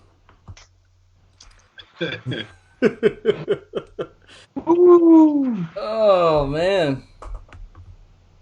Just so you know, Ryan's ready whenever you want him. All right, I got to take a quick bathroom break. I'm going to get him on here, and then I got to go pee-pee. All right, guys, stay tuned. We're still just going to hang out for the rest of the time. We got a couple more people coming on. I want to thank the Ghost Brothers for coming out. Those guys are amazing. Every time we've ever needed them, they've always been there. Yeah, they're awesome. I love them. They are really some of like the nicest guys. Every convention we go to, everything we do, like they're always just so cool. Yeah, they talk about down to earth. That's them guys for sure. Hands down. Hands down. All right, I found Ryan. All right, for anybody who doesn't know Ryan, Ryan is also. Well, Gina, I'll let you introduce Ryan. Ryan has been a part of my team for a while now. We took him on as a noob. His very first experience ever was at Velisca, and he begged me to go, and we eventually said yes, and we let him in, and we never let go of him because he's amazing. So he's not so much a noob anymore, but he knows a lot about crystals. He's talked to you if you guys have any questions about crystals and stuff like that. He can definitely answer them. So he's excited to come on, and he's ready to be added whenever you want. But he is Three Girls in the Dark, like jack of all trades. He's done behind the scenes. He's done investigations. He's done research. I mean, he can do all of it. So whenever you're ready after your bathroom break, or now, whatever. Yep, He's ready. I'm gonna add him, and I'm gonna add Brandon, because Brandon's ready to rock too. Because I know everybody's ready to see Brandon. The only reason that we couldn't have Brandon on earlier is just because we can only have 6 people. I see Ryan. Hey. There's a 30-second lag. All right, so for everybody at home, it takes about 30 seconds after we get them on Skype to be able to add them to the live feed. So we can hear you guys, Mike, or not Mike, Ryan and Brandon, but we can't see you just yet. So there's some awkwardness in between right now. But it looks like Ryan. We can't hear Ryan. Oh. Yeah, like his audio is not happening. Can you hear us, Ryan? Mouth? Yeah. Yes, you can. He's I can't. mouthing yes or no. I can't hear him. Just sign yes or no. And I can't see Brandon. Brandon, are you on here? Oh yeah, hold on. Yeah, I have to enable the camera. There we go. Ryan, is Ryan muted? Ryan, is your computer muted? There we go. He said, All right. Let's see. Let's take some questions while we're waiting on those guys to be able to be seen. Do you wanna maybe try him again? Like hang up on him and bring him back in? No. All right. Here we go. We got them. There's Ryan and Brandon. All right. Now we're all a big family, the Brady Bunch. But can we hear Ryan yet? No, that's what I'm saying. Oh yeah. We'll take him off and then we'll call him back. But we got Brandon. Ryan, I'll call you right back, bro. Okay. He said okay. All Oh, I right. got a lot of technical difficulties, right? Yes. I've already informed everybody at home that I'm not used to this. This isn't my day job, so I don't know what I'm doing. Would you investigate Lizzie Borden? Bobby Dalton. Actually, Bobby, we've already investigated Lizzie Borden. We did that season 2 of Haunted Towns or season 1 of Haunted season Tales. 1 of Haunted Towns. Yeah. I actually investigated the whole night. Brandon can tell you more about that. Yeah, actually, what a lot of people don't know is I investigated the whole night there all by myself. Like, I had that whole house all to myself. The only thing that made me jump was the cat that came in through the window. So apparently they have a cat and this window was open and I heard a noise in the kitchen and it's like, oh my gosh, is something really happening now? I go in the kitchen, it's the cat. So I have actually a few cat stories, don't I, Chris? Oh yeah, for sure. Brandon, the first cat story that comes to mind with Brandon, we were doing a residential. This was when we first got started ghost hunting. And that was back when we did all the surveillance and everybody, that's when you're really into it. And you have to have surveillance when you're really into ghost hunting because of ghost hunters. Like, that's when ghost hunters was popular. They used surveillance, so everybody had to get surveillance. And so we start seeing Brandon get close to the floor with his K2 meter, and he's looking around at stuff, and we're like, what is he looking at? And then all of a sudden you see this cat tail just start waving around. And Brandon was like following the cat with his K2 meter, trying to see if it was causing any of the paranormalities. Yeah, well, there were claims that stuff happened around the cat, so I guess I was checking to see if there was like a electromagnetic flux density around the cat. Yeah, that old chestnut. Yeah. Let's see. I'm trying to read questions. All right, here's another one for Brandon. What's your favorite episode from Ghost Asylum? Favorite episode? I would have to say, as far as personal experiences go, Sibley Mill. I'll go ahead and tell that story real quick. They actually didn't even show this on the episode, which kind of blew my mind because it's like the best piece of visual personal evidence I've ever experienced, and I have no explanation for it. Anyway, like you remember on the episode, it was this big factory they used to process cotton. It was a big room, and I remember like I was looking at the other end of this large factory room, and I remember there was a power generator because they generate their own power there. But anyway, I was staring into the dark, and all of a sudden I see this flash. It's like that quick. It was like someone snapped a picture or something. And that happens a lot, by the way, in the paranormal. But as I was about to tell Porter what I just saw, all of a sudden this blue ball of light just appeared and disappeared that quick. It was like just a light blue ball of light. And I've never seen anything like that. And it's the only visual piece of evidence I have no explanation for. Everything else that I've experienced, I could possibly debunk with some type of natural explanation, but that blue ball of light, it's like I have no explanation for. I was like, I don't know what it was, but I did see it, and it was very, very fast. So to me, Sibley Mill was one of my favorite places, and I'd love to go back. Preston Castle too.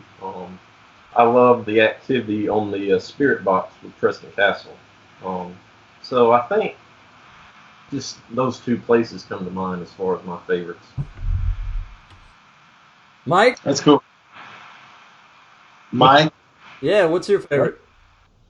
Favorite Ghost Asylum episode? Hey, I mean, you worked there season 3, and you had to do a lot of stuff behind the scenes. So, If I could just probably location-wise, of course, Hawaii, for obvious reasons. But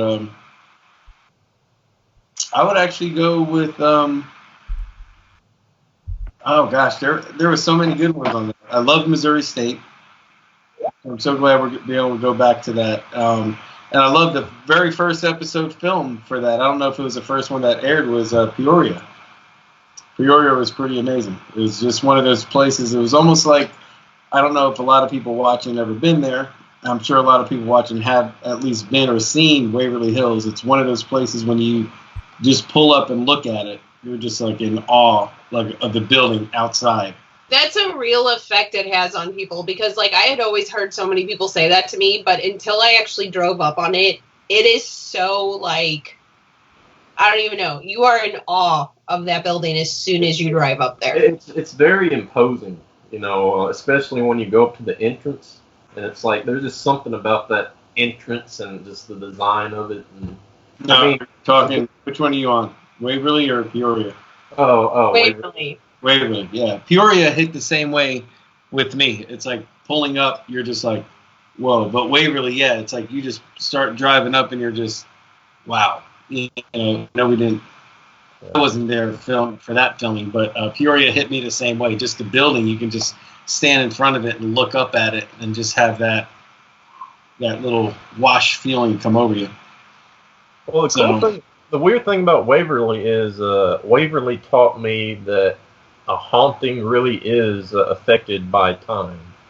The first time I went to Waverly was on the show, and it was like the perfect scenario for seeing the paranormal. Like that, the whole place has no windows and it's all kind of open to the elements. That night came a big snow, like it was snowing like crazy. There was snow on the ground and there was a full moon out. So what happened was the full moon, it shone its light on the snow, and the snow reflected all that light back into the building, and like you had this perfect, or almost perfect, ambient lighting to where, like, I don't even know how to explain it. Like, I kept seeing these flashes of light down the hall, and it's like it wasn't too bright, but it wasn't too dim. It was like the perfect lighting, and I may have even seen the creeper out of the corner of my eye. Yeah. It actually, everything happened out of the corner of my eye. I noticed at Waverly. It was like peripheral. The second time I went to Waverly, nothing. So, I mean, it really is a timing thing, So, I mean, time and place. I've been to Waverly twice, and both times I've never really had anything substantial as far as that. Everything happened over my eye. Oh, God. What happened? There he is. Waverly. Oh, wait. Turn your I Facebook down. Turn your Facebook down.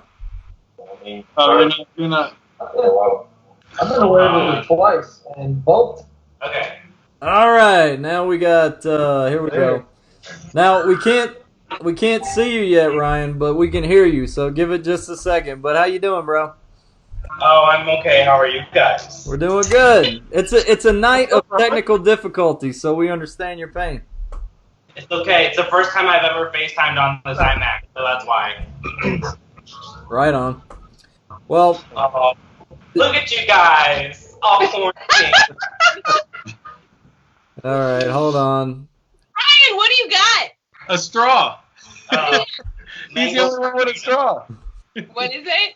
He's the only one with a straw. Oh no! Did he freeze? Oh man!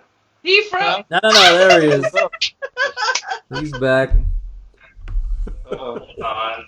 I heard mango, so I'm assuming mango. Yeah, it's Mango Mars. Okay. All right, let's see. Let's get some questions while we're waiting on him to come on the feed. Right. Would TWC revisit Wynwood in Castalian Springs? Kirsten Day. We would love to go to Wynwood. That's where I think that's where Doogie got buried in a coffin. And I'm trying to remember what all we experienced. We had a lot of things going on with Native Americans, I think, in that episode. Well, What I remember about that place is the history of the Native Americans supposedly goes back thousands and thousands of years. So potentially one of the oldest, as far as anthropological history, one of the oldest places done. Especially, it surprised me because they had those stone coffins, and back in the day, like an attraction was to actually dig up the remains in the stone coffins, and it's like no wonder that place is haunted. It's like, I mean, that's a terrible thing, but it's like I don't know why. Can we stop doing that?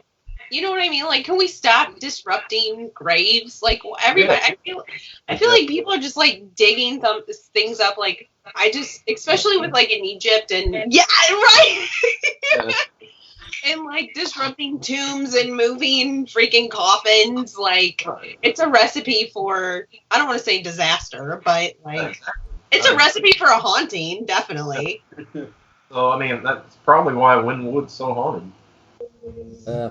No, it's true. Like, we got too many people out there just disrespecting all types of stuff. I mean, we're running out of land, too. There's overpopulation, and then people are building things and digging up people and then relocating them. I mean, eventually, it's it's going to get to the point where everybody's going to have to be cremated or thrown in the ocean or something.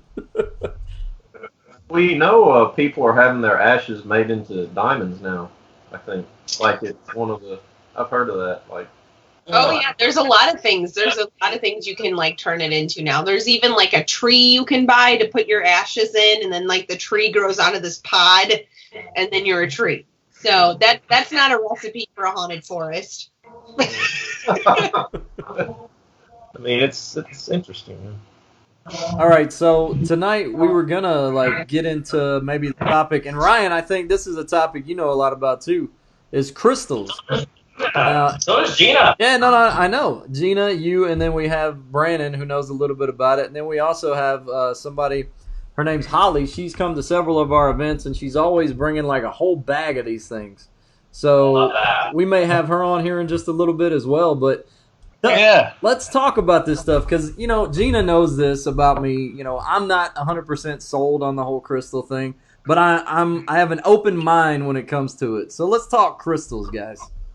And I'm not talking about the fresh, hot, small squares that I love. I just want to talk about real quick about how, Chris, you and I went to Raining's Inn for Ryan's birthday. And I bought a bunch of stuff, and you're like, those are some really expensive rocks. Yeah, no, like hundreds of dollars for these little stones. And I'm like, what? Why? For why? Because they're pretty. I Because guess. they're pretty, and we collect rocks. That's why. Yeah. Here's one I have right here. This is Holly that comes on. I don't know if you can see it. Oh, yeah. Is it green? Yes. Looks like it's like, oh, it's really green though. Well, when she comes on, she can tell you what kind it was. I don't remember. I just know it looked very cool. It's up here with my other skulls. Well, my thing is, like, I don't know as much about crystals as I'd like to, but I know a little bit about, like, I do know some of the science behind crystals, not as much as the metaphysical. Hopefully Holly and maybe Gina and Ryan can tell you guys more about the metaphysical properties of crystals, but I do know crystals, they form what's called a lattice. In each unit cell, it's like when you look at a crystal, you're looking at what exactly the smallest molecule of that crystal looks like. So, like, the crystal is basically the same shape multiplied over and over and over and over again, and until you see it. So it's like, and my thing about crystals is, yes, they can absorb energy, but they don't hold it forever. If you look into a crystal, you see like little reflective areas, little refractive areas where the light kind of bends around through it and reflects in it. And I can see maybe a ghost or a spirit or a type of energy could maybe get inside of it and kind of maybe circle around or kind of get confused. And and then eventually it's going to leave. So, I mean, that's kind of my take on crystals. They hold energy, but only for a short amount of time. Yeah, well, I know like limestone has always been associated with haunting, and I mean, we always talk about it, but we don't ever really talk about the scientific part about it. Like, why is that? Does anybody really know the reasons why? Like, limestone is supposedly supposed to contain energy or cause paranormal activity? So there's something you can actually look up called the stone tape theory, and it kind of explains the limestone theory. They kind of go hand in hand. And the theory is that limestone is porous and that it absorbs energy, and that in certain environments that energy can be re-released and it plays on loop. So a lot of limestone, like a lot of hauntings that are around limestone or have to do with limestone are residual, because it's the limestone re-releasing the energy memory, and it's happening on loop. But it has to be under the right conditions. Yeah, So well, if you look up stone tape theory, it kind of explains what that is. All right, guys, we got Holly on here. Holly's a friend of the team. She's been in the Thomas house several times here in Tennessee with us. Every time I see Holly, she's always got a whole bag of these things. So here you go, guys. All the crystal people in one, setting. So go. Okay, well, first, I just want to say that I am hearing a little feedback, so I don't know if everyone has their Facebook. I think it's Holly's. I think when Holly popped on, I'm looking at a message. I want to say a hello to Janine from my friend from New Jersey. I saw you popped on. Hello, girl. Thank you for joining. Okay, it kicked me out. No. I think you're back now. Yeah, we're good. Also, how Mike was showing his little skull, I've got one of them too. Yeah, what is it? With this one or the one that Mike has? The one that you have. One again. Yeah, I actually have two of them. I can grab the other one, but this one's orange aventurine, and the one that Mike has is green aventurine. This one. Yeah. Oh, it's alien! Yeah. Hey, what about this one? What's this one made out of? Is this chrome? Does that count? I mean, someone just asked me if I could only have one crystal, what would it be? And I absolutely 100% do not even know the answer to that question. That is so hard. What would you guys say if you could only own one crystal to do all of your work and all of your bidding? What would it be? Rutile. Right off the bat, Rutile. Definitely. Well, I was kind of thinking quartz because they say it's the universal crystal, and it just kind of Clear quartz. I would do clear quartz because it's the basis of all. I don't know. I would stick with it because it's pure. That's me. All right, who's got music on? So, I have a giant crystal that y'all actually be the first people to see, but it weighs about 30 pounds, and I need to go get it. You got a 30-pound crystal? Yep. I want to see it. That actually sounds amazing if it was a fresh, hot, small square that was 30 pounds. Oh, wow. Oh, my gosh. So, anybody that's just joined, we had the Ghost Brothers on earlier, but right now we're talking crystals. This is a subject that I've always been very interested in. Look at that, babe. And apparently we got a 30-pound crystal here. So anyway, crystals are associated with paranormal activity. So here we go, talking about crystals. Look at my little baby. Look at it, it's just a little guy. It's not 30 pounds, okay? It is not 30 pounds. You just gave Gina a crystal guess. I got a little nub. You have a 30-pounder. Ryan, I know you got some over there. All right, but what does it do? What does this do? See, I don't even know where to set this down. Ow. So what is the name? I would just like to show that I keep mine in a candle holder. Oh. I don't know if you guys can see it. I got it. So first of all, what's the name of this crystal and what does it do? What are its benefits? This one, it's selenite. I know it's used for like purifying and like cleansing and stuff, but yeah, this is like the biggest selenite I've ever seen. Why can't I see her? Go ahead. What? I can't see her in her selenite. You can't see her? Chris and her Ryan, are gone. it's huge. It's so big. Okay. Congratulations.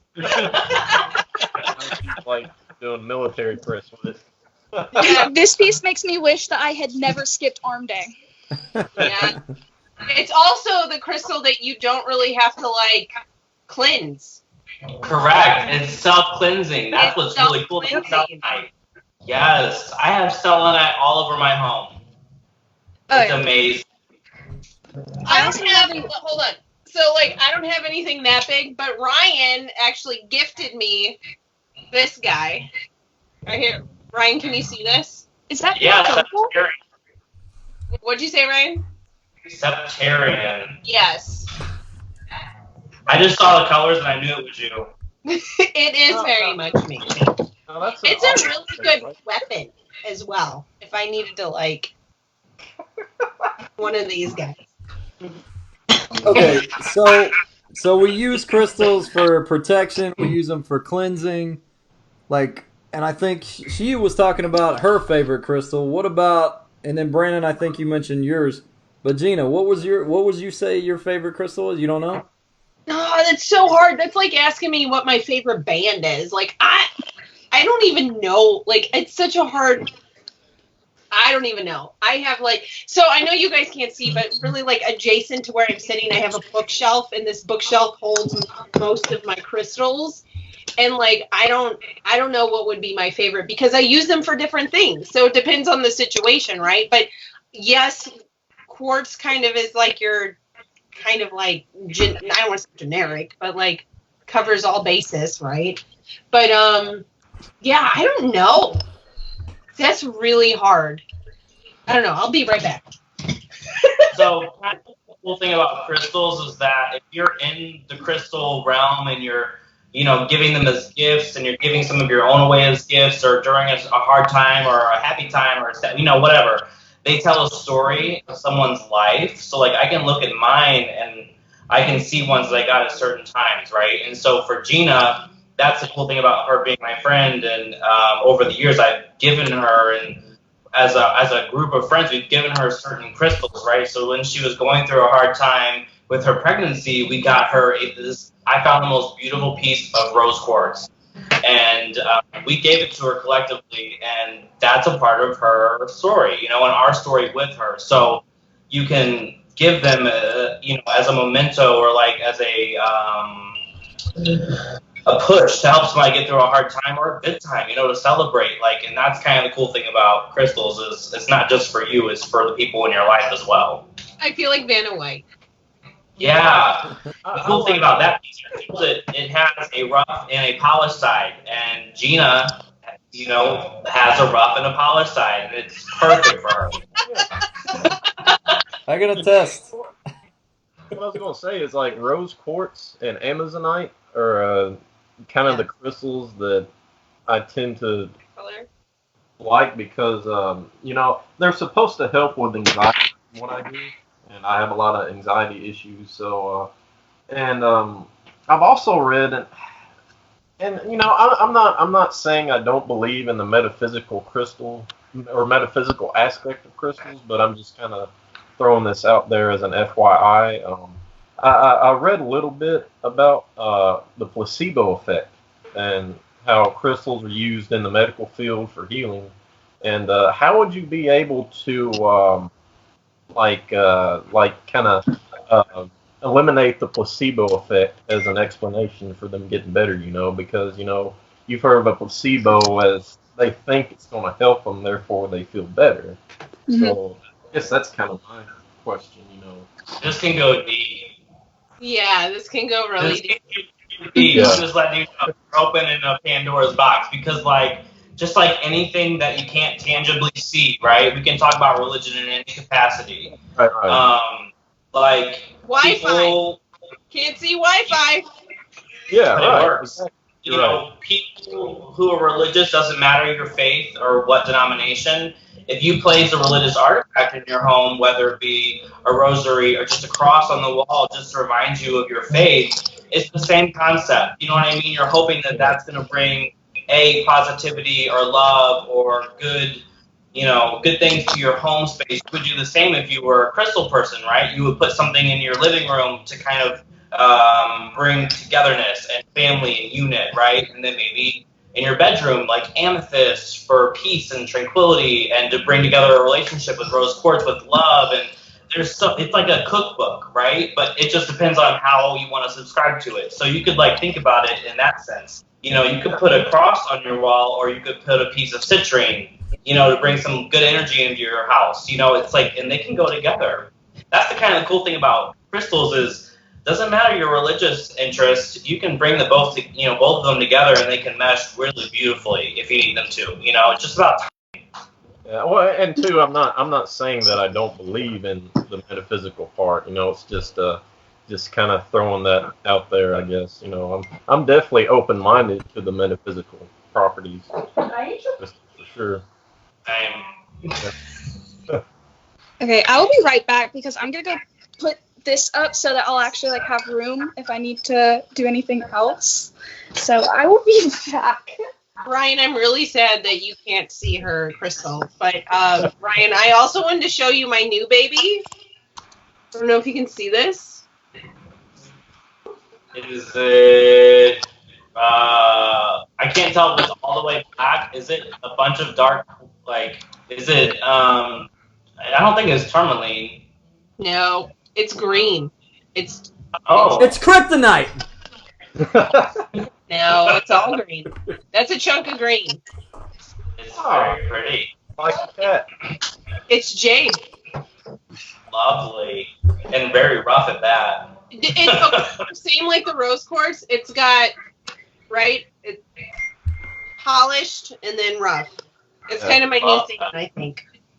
Hi, Chris. Hi, Holly. I can see you guys again. She's got a cat this time. Shout out, real quick, Ryan, I'd like you to tell the story, but shout out to this. Do you know what this is? Lemurian quartz. It's salt. No, that's salt from the mine. Yeah. Yeah. You go ahead and talk about that because I wasn't there because I was pregnant. Okay. So we got the pleasure of going to investigate the Stratica salt mine. I forget the individual town in Kansas, but we drove out there and got to go, like, I don't even know how far down the damn ground we went, but it was like we had emergency respirator packs we had to wear. We were so far underground, right? And we got to pick salt specimens out of this cave mine. And I brought back this huge, like, 10-pounder. Right? And Melissa, who's our medium, loves salt. Natural salt, perfect, right? She grabbed a ton of it. I remember driving home with it. We had it all over the vehicle we were in. Yes. I have a huge chunk of it on my, what do you call it? Your fireplace, your hearth. I have it right there in my living room. You know, because salt is a natural purifier. Perfect.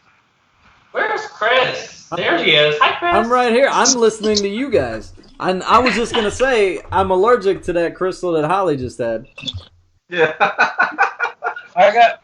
Well, this is another one that Holly had given me. She gave it to me. I don't know if you can see it with the light on.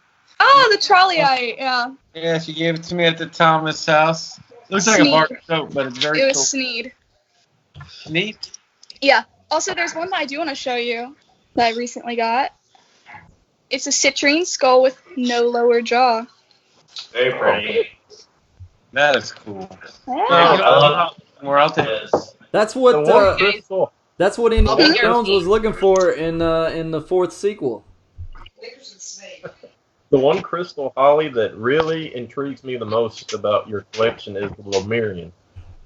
Now, that's got a really cool story behind it. It's like, I mean, can you kind of talk about it a little bit?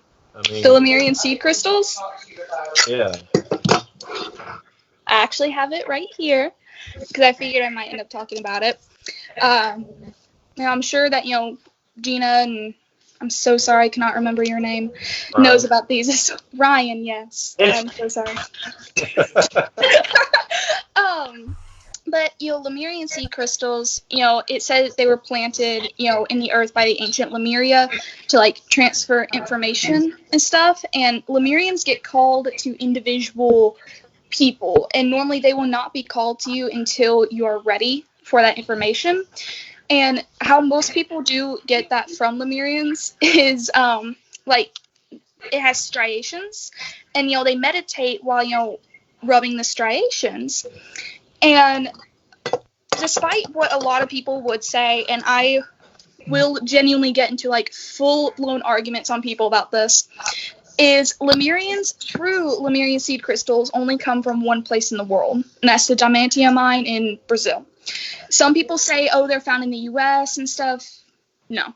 I'm sorry, that's just clear quartz. And, they're characterized by the shape, their striations, and unless they're polished in some way, they will always have this kind of foggy look on the outside. So, I know that I did give you a lot of information on Lemurians, too. You said there's a way you could, like, get information about their culture or something, the Lemurians? Yeah, like, it's kind of information about, like, the past and ancients and stuff, and that's through the striations. And normally a Lemurian, you will not get that from it until it has connected with you and you've connected with it. And a lot of people do that by meditating. They'll sometimes sleep with it underneath their pillow or, like, beside them. They connect with them. And this was actually my first ever Lemurian and my only Lemurian, too. So. I think those are really cool. Like, it just intrigued me so much. I'm sorry, I think one of my cats just... Oh, okay, there she is. Sorry. I heard her doing something. I was like, okay, she's getting into something. It's the Lemurian. It's the big one that I was holding.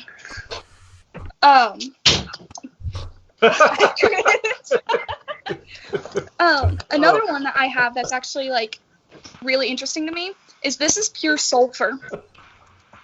This is just straight up sulfur. Does it smell like sulfur? No, it actually doesn't. My grandfather used to have a sulfur well in his backyard. We used to drink out of it. Like, it was a real life sulfur spring that ran under the house. And I just remember, like, always thinking it was so cool to drink from that well, but the water tasted horrible. But I would just do it because my grandfather did it, and I thought he was the coolest person in the world. So we would work all day on the farm, or he would work, and I would watch him work, and then we'd go to the well and drink the. I've gone way off the rails here, but when you said sulfur, that's the first thing that I thought about it. Memories. Well, doesn't sulfur have to kind of be like in compound in the gaseous form to be able to smell it? Because sulfur. Yeah, because this doesn't smell well. So bad. Like this doesn't smell much. Or sulfur dioxide, Mm-hmm. That's what you smell when it's in compound. Speaking of, like, sulfides and stuff, I actually have a material right in front of me. I don't tend to handle this one very much because it is highly, highly toxic. And if you were to consume this, it would undoubtedly kill you. And I do have a skull in this material, and it is called orpiment. And orpiment is arsenic sulfide. And here's 2 different forms of it. And I figured I would have this out, but I don't handle it very often because, well, after you handle it, it's on your hands at that point unless it's polished normally. So, yeah, so those have sulfur in them. So does Bumblebee Jasper. I love Bumblebee Jasper. I'm actually a huge Jasper person in general. Someone was asking what kind of crystal would you have for stress? What did we get Emily, or what did you get Emily for her stress? Sorry, Emily. What stress? Right. Probably amethyst. I would go with just. No, it was like a black. I don't remember the name of it. Forgive me, but it was like a black chunk, and it was kind of like long. Black chunk. Yes. Yeah. I think that's good for anxiety. I don't know about stress particularly, but it's good for anxiety. Sounds like so. Yes, everybody can benefit from like any of the black stones, right? To me, I think the darker stones kind of pulling not all the time negativity, but darker, lower kind of thoughts and things, kind of bringing them in and keeping that color. That's how I think about it, right? So like tourmaline, black tourmaline can filter negativity from a space, right? So think about building on that black, kind of taking away the darker stuff, regardless whether it's space, thoughts, situations, people, whatever. So I have a question. I have a question. Have you guys ever used, like, have you ever been investigating something or someplace and then ever brought in a crystal and had any type of adverse effects to it, or like used it for anything within the confines of the investigation? I mean, I always take crystals with me. I think a lot of times we've had crystals for protection. There's probably been 1 or 2 times that we've actually tried to use them in the investigation, and I don't know. It was a really long time ago that we did that, and I almost feel like maybe we weren't as knowledgeable as we are now when we were using them. We're like, throw some crystals in there, see what happens, which was a while ago. But like, I don't think lately we've actually tried anything big, because I think just recently, because these things aren't cheap. Oh, I know. I saw. No, so our collections have definitely expanded, and I think we've finally gotten a couple pieces that we could use that would actually have an impact on investigations, and we haven't had the chance to do that. But I would love to if we could. FYI, on Ghost Asylum, we had an episode at Hillview Manor where I think it was a granite pyramid. The whole premise of that containment device was a granite pyramid, and the theme was kind of which crystals attract which ghosts. So I kind of had all these different types of gemstones and crystals in this granite pyramid, and the goal was to see which stone the ghosts were more attracted to. I guess that makes sense. I would also like to bring in our copper pyramids if we were going to try that, even with our crystals. Yeah. Oh, there you go. You got one. Mine's under my bed. Mine's under my bed right now, so I can't flip it out like Ryan can. Mine has some spirit. Random question, Ryan. Someone's asking you what you thought of Fox Hollow. Oh my God! I was just thinking about that in my head about the last question about if you've had an adverse reaction to an investigation. So like, I typically try and keep hands off with interaction physically. Do you know what I'm saying? On site. So I typically carry tourmaline with me. I have a really beautiful pendant by a company me and Gina are hip to that pairs tiger's eye and silamine. And to me, I bring that in to, keep things at bay, right? And keep my power in a space. But when we were at Fox Hollow, I did bring in clear quartz, which is an amplifier. And to me, bringing in clear quartz to a space kind of says, it's an invitation for interaction or to,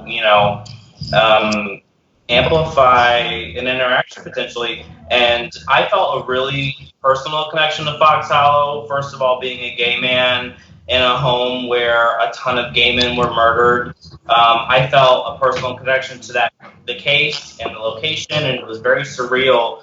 And I just remember sitting there at Fox Hollow having all these really crazy visualizations. Like we were literally sitting in the pool area of the home where this guy murdered gay men, and so it was very visceral for me. And Gina probably remembers me talking about it with them at the time, but I just remember it being like really a crazy, wild experience just sitting in there, because that victim could have been me, and so that's the kind of thing that I don't typically get in an investigation. How many homes are built around a gay murderer?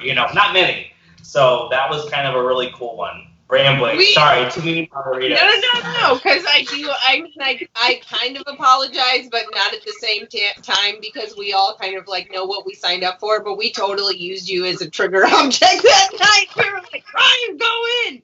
You know? I felt it. I felt a real connection to that space, and I wish we could go back. Yeah, that was a really surreal experience. It's been. Do you know what I mean? Yeah. Well,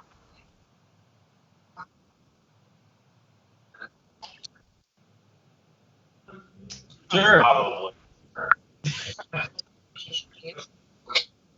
More.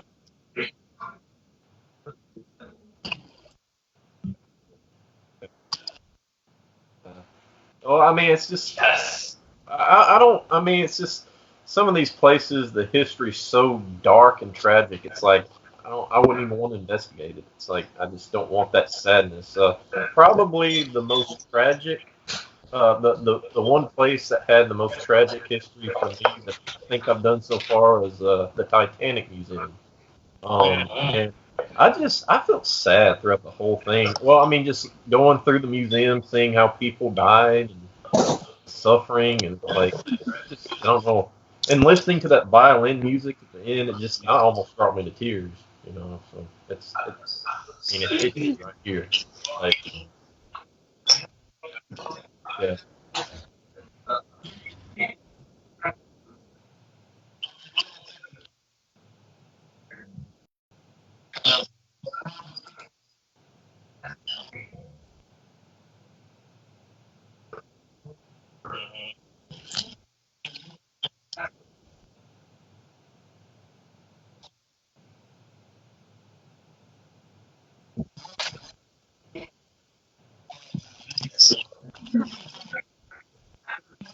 Yeah, where's my phone?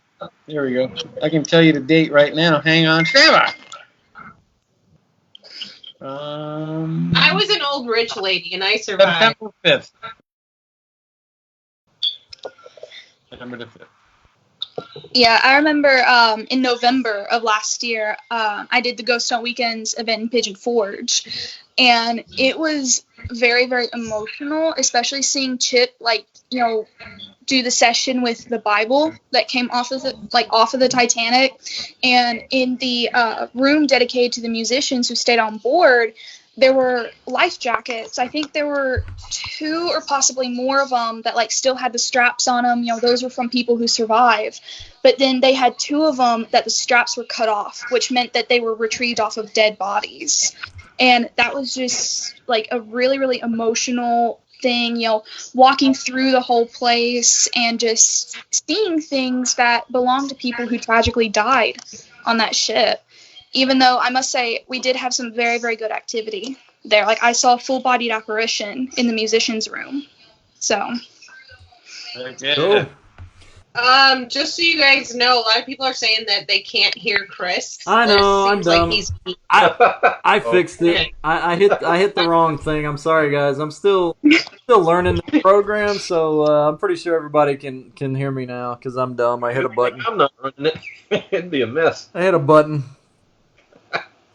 Has anybody seen my cap? I've been having fun with captions here. All crystals and no fireball makes Mike a dull boy.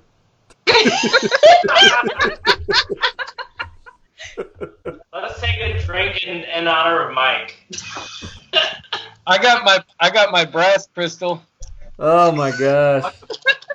I have a ton of brass. I was telling I Gina about the brass knuckles last night. You remember me telling you about those, Gina? Yes, I do. Look, there they are. There they are. Oh, in the fresh. Yeah. Well, I got a pair. You remember, Mike, at a Scarefest, someone had some 3D printed brass or 3D printed knuckles, and I have those somewhere from a 3D so this will make fun of me, but I don't have brass knuckles. I have nails. Yeah, I think yours. That'll mess you up. So okay. I think she wins. Yeah, I think so. Okay, I'm not messing with you ever. I don't think Mike stands a chance. Those probably aren't real brass. Didn't you get those on Amazon? Yeah. Yeah, who cares about brass knuckles now? After seeing All I've got my are the gosh. nails. That's the only defense I have are the nails. Oh, That's those can it. be pretty effective too. Yeah, get someone in the eye with them. They'd be very effective. Okay, so we have fun is in the group. Yay! Yay! Yeah. And they just said we apologize for Celine Dion because they're from Canada. Oh, she's not that Do we bad. hate Celine? I don't feel like we hate Celine, do we? Mm-mm. What? No. Because her heart will go on. Oh, because we're talking about Titanic. I get it. Oh. There you go. No. I thought that was a great song. I don't mind Celine Dion. She has an amazing voice. What's wrong with Celine Dion? She does say the No. word love kind of strange. She says learn. Hello. Titanic. I get it. Somebody's got the. I just heard some feedback. I thought that was a great song. It's not me. Who's watching the feed? Not me, I swear. Mike? My Facebook is muted. It's not me. The ghost. I don't even have Facebook open. All right. Someone I just think said it went away. Gina is the coolest weird girl ever. Thank you. That's a compliment. That's actually not the first time someone's told me that. I've told you that. I've told you that many times. Yeah. Ghost weird. Okay. Mike needs more coffee. All right. We have fun. Just said you're right. We apologize for Justin Bieber and Nickelback. I will accept your apology on those two. You should apologize for Nickelback. Yes. Maybe not Justin. No. Both of them. Both of them. Good song. Both of them, definitely. We will accept your apology for those two. Oh, that is funny. Brian, what's the biggest crystal you have in your collection? Hey, whip it out. Well, I don't know. I had this beautiful, like, 10-inch rose quartz tower. It was a point that I gave to my friend at, like, Thanksgiving 2018. And I handed it to her, and I said, I think this is for you. And we went around the room. All of us were holding it in my bedroom, my family, and we were all, like, saying a word of intent or love for her. And then I gave it to her. And she kept it. So probably that, like, that's like my, like, physically largest, like a 10-inch rose quartz point. It's gone now. I hope she still likes it. But I have this beautiful selenite vase. It's wrapped in complete selenite. It's lovely. I don't know. I don't really have anything monstrous, but I have a lot of beautiful pieces. You know what I mean? Mm-hmm. I have the most I have, like, of large chunky pieces is probably labradorite. And my most recent is this gorgeous heart. I don't know The heart. if you can see the flash sections in it, but it is stunning, and I've been using it a lot lately physically. I've actually been sitting here doing some, like, web work with it on my neck, kind of on, like, the base of my skull. I don't know, super weird, but I really love this right now. This is actually a massager, right? See how it's like rounded at the end, right? Here. So you're supposed to be like, right? Among other things. Well, I was wanting to ask maybe Holly. You reminded me. I was wanting to ask Holly or Gina. Now, aren't some stones associated with chakras? About that. Yep. Yeah. And when you said base of the neck, isn't that kind of where a chakra is, supposedly? Not well versed in chakra at all, but yes, you're absolutely right. There's different stones that go with different areas of the body. I don't know if either one of you two are. I have a set of chakra stones. I have not educated myself in them yet. Someone gave them to me as a gift, and so I'm currently kind of looking into it. But yeah, so I don't know if any of you guys can kind of comment on that. I don't know. Whoa, I think is Holly still on? I think we lost Holly. We lost Holly. Just when we need her. There. What's that? She's back. Oh, she's Yeah. back? I see her icon. I don't see her video. Okay. Is she back? Okay, we got her. But with chakras, I actually do know the location of them.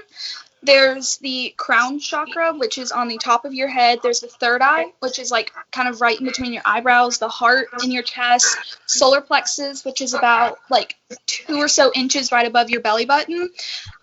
Then there's the sacral chakra, which is, well, in your crotch. And then the root chakra, which is at the like base of your spine, your tailbone. Wow. And there's 7 or 8 of them? Wait. 1, 2, 3, 4, 6. Math. Math. I have to count them up. 6, but some people do think that there is a higher chakra, which is like above you. Or something. Yeah. But whenever we were speaking of really big pieces, I actually have a very, very big stellar beam calcite, actually from the Elmwood mine here in Tennessee, that I would like to show. Oh, that's awesome. That's cool. I love Elmwood calcites. And then I have a Mangano calcite sphere, which is like neon pink whenever you put it under the black light.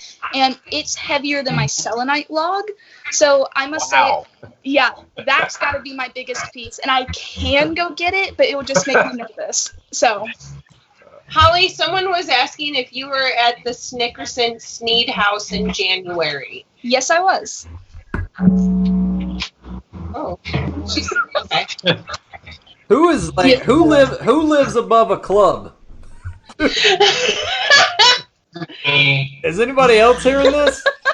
I hear it. I do hear it. I'm not up to it. It's me. I have a makeshift karaoke bar in my basement. What? Okay, but for real, he does. Listen, we talked like last week. You guys talked about doing karaoke, but Ryan for real has like a karaoke setup in his basement. So maybe Ryan should be on the karaoke edition episode. No, I'm texting my boyfriend. He's like, I'm trying to keep it low, and he had margaritas, so it's really hard for him. What is he singing? What is he singing right now? All right, this is Everything old country. Chris should be here right now. what is it? What are they singing? All old country. Anything you can imagine. I would annihilate it, bro. I know. I know. Next time you're in our area, we're gonna go do that. We're gonna have a karaoke night. I know. Mike, Yes. what are you doing, bro? I'm just here soaking into Crystal's compo. She got it. Oh, I forgot. It's Oh, she past. got her bowling ball. I forgot. It's past 7:30. Mike's bedtime. Yeah. How much is that thing? Why is Ryan frozen? Ryan's like literally frozen in place. And it's the perfect freeze for Ryan too. Like that should be his new profile picture. That just so encapsulates Ryan. Wow. Yeah, it glows pink. And so does its Hold face. on. Am I Wait, where'd she go? I can't see her anymore. There she is. What are Ryan, its properties, though? there you go, Ryan. Keep moving. Mangano calcite, if I'm not mistaken, it's like for a lot of the same things as rose quartz. But this is my heaviest piece, undoubtedly. Wow. I can see it. Like a shot put. I could seriously hurt a home intruder with this. Yeah, well, the problem is you have to pick it up and throw it first. Okay, all right. And then this is made of the same material. It's its base. I have a question. Like I've went shopping with Gina for these crystal things before, and I've seen how much like one this big costs. So my question is, are you a drug dealer? Like, what do you do? Like, how do you pay for these thousands of dollars worth of crystals here? Yeah.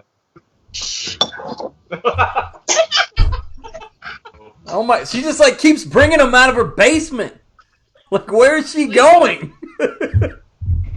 She's gonna bring like a big statue of King Tut, all crystallized here in a minute. Apparently that selenite log wasn't the biggest crystal.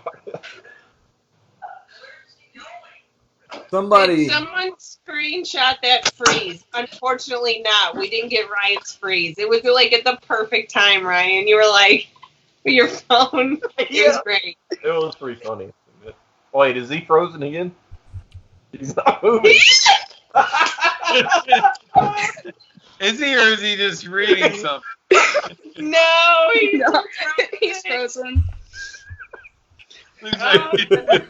Now he's got RBF right now. There he is. Freezing.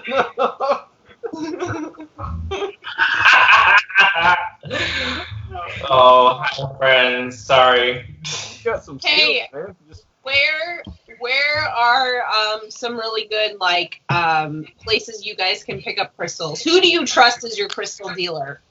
Cosmic Connections in Nashville. Oh, wow. She's got a whole name. Yes, ma'am. I know we use Bianca a lot, so shout out to Bianca at Pale Tree, but we also go to Raining Zen, which is in Alton. Any others, Ryan? well, that brings up a good point. Like, You know, I stumbled upon this Facebook page called Mind, Body, Spirit, and they host Facebook Live auctions and sales every other night of the week.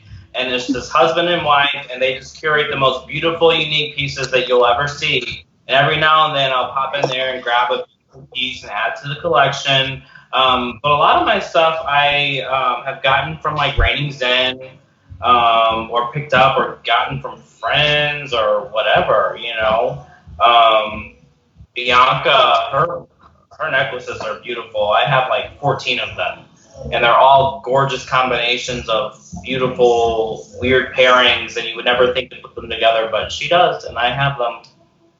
All right, we have fun. They just commented we picked up a good collection of crystals at reasonable prices in Salem, Massachusetts. Somewhere you two guys have got to visit immediately because we went there, and I got to go store shopping for like 3 hours there after we got done filming one time, but. What a great, amazing place for anybody who likes things that are creepy. Salem, Massachusetts. well, I was wanting to ask, like, how do you know, like, if you're shopping for a crystal that you're not getting gypped? Like, because let's say I'm shopping for a Lemurian or a specific type of crystal. How do I know if it's not a fake? Can't hear you over the karaoke bar. I feel like Ryan. What in the world? Sorry, I didn't. Brandon, you may have to repeat that one. But definitely, I would say you'll find a reputable person that you trust, and if you feel like that it might not be real, start kind of questioning them on stuff and see if they can answer it correctly or not. But another place I actually really, really recommend is Jay's Gem Mine. They're like right by Opry Mills and like Opryland. That's where I got this from. But Cosmic Connections, I just recently got this necklace, and it's Moldavite and Herkimer diamond, and I love it so much. Like, you can see the green. Wait, is that Moldavite? Yes. Oh yeah, Moldavite's also another one I'm really intrigued by. That's basically like a meteor, right? It's a tektite, and tektites, which is what this is, it's in the same family as Moldavite, but it's not. Pretty much, tektites are formed whenever a meteor crashes down to Earth, and the particles from the meteor and like the ground and stuff that become really, really hot shoot up into the sky. Then as they're coming back down, they cool down and harden into stones. Oh, see that? And Moldavite kind of glassy too. It's kind of has a glass like. Yeah. Mm-hmm, definitely. I think, especially after you've been handling crystals for a while, I mean, just putting one in the palm of your hand can kind of, I don't know, I can kind of tell right away, like, if I order something and I get it and I'm like, ooh, I don't know about this, or if it's legit. And a lot of times, crystals will have a cool temperature to them when you put them in your hand. Mm-hmm. Not all of them, that's not a blanket statement, but a lot of them that you order are purchase, if you just lay them in your hand, they kind of are cooler to the touch. So that's another way to tell. So if they're not, depending on the crystal that it is, I don't know, might be fake, might not. I don't know. Yeah. Okay. Well, I mean, crystals absorb energy, heat, so it makes sense. Yeah, like I've been at a in-person store. I'm not going to mention any names, but the lady there handed me this one stone, and the thing is, or stone, because the thing is, it had no properties of a normal stone, and I didn't feel anything from it. And so I haven't been back there since, and I just kind of stick with like my normal places. So yeah. And she was trying to charge like $200 for a piece this big that wasn't even real, I don't think. Oh, wow. Oh. Yeah, so, nah. Mike is so intrigued right now. So. My eyes are so big. Maybe we Can you hear me? Yes, we can. Oh, thank God. Yes! Oh man, Mike. Yes. What are you doing, my friend? I'm stuck in the crystal talk. Me, Charlie, so sleepy because you're the baby. Mike and Chris, do you have any questions? Yes. Mike. Yes. Questions about the crystals. Okay, I was gonna ask you. After he takes a drink. He doesn't have any questions. He doesn't even been listening. He's chugging. Come on. The one stone that you had, I think it ended in mite. I think it was stalagmite, right? It was stalagmite. Moldavite was the last one she was talking about. He doesn't have a question. Look, he's I gonna think I'm of gonna one. go check out like where's the one, Gina, you talked about a store called like Beyonce or something. I'll go check that out. Is that the name of the store? No. Did you say the store was like called Beyonce or something? No. Huh? We go to Rainings in a lot, and then we go to a crystal lady who's Bianca. She has Bianca. Bianca. I thought you went to Beyonce. Yes, Bianca. I'm gonna go to Bianca. No, I mean I'm very intrigued by him. I love when people like Ryan brought it up. Everyone I've had was a gift. So, and quite a few of them are from Holly. They're all sitting all around here. But no, I mean I don't know everything about like what's for headaches, what's for protection. I don't know all the ins and outs, but I do love them. I love getting them, and they're all sitting around my room. So, thank you. Maybe it's not your time yet.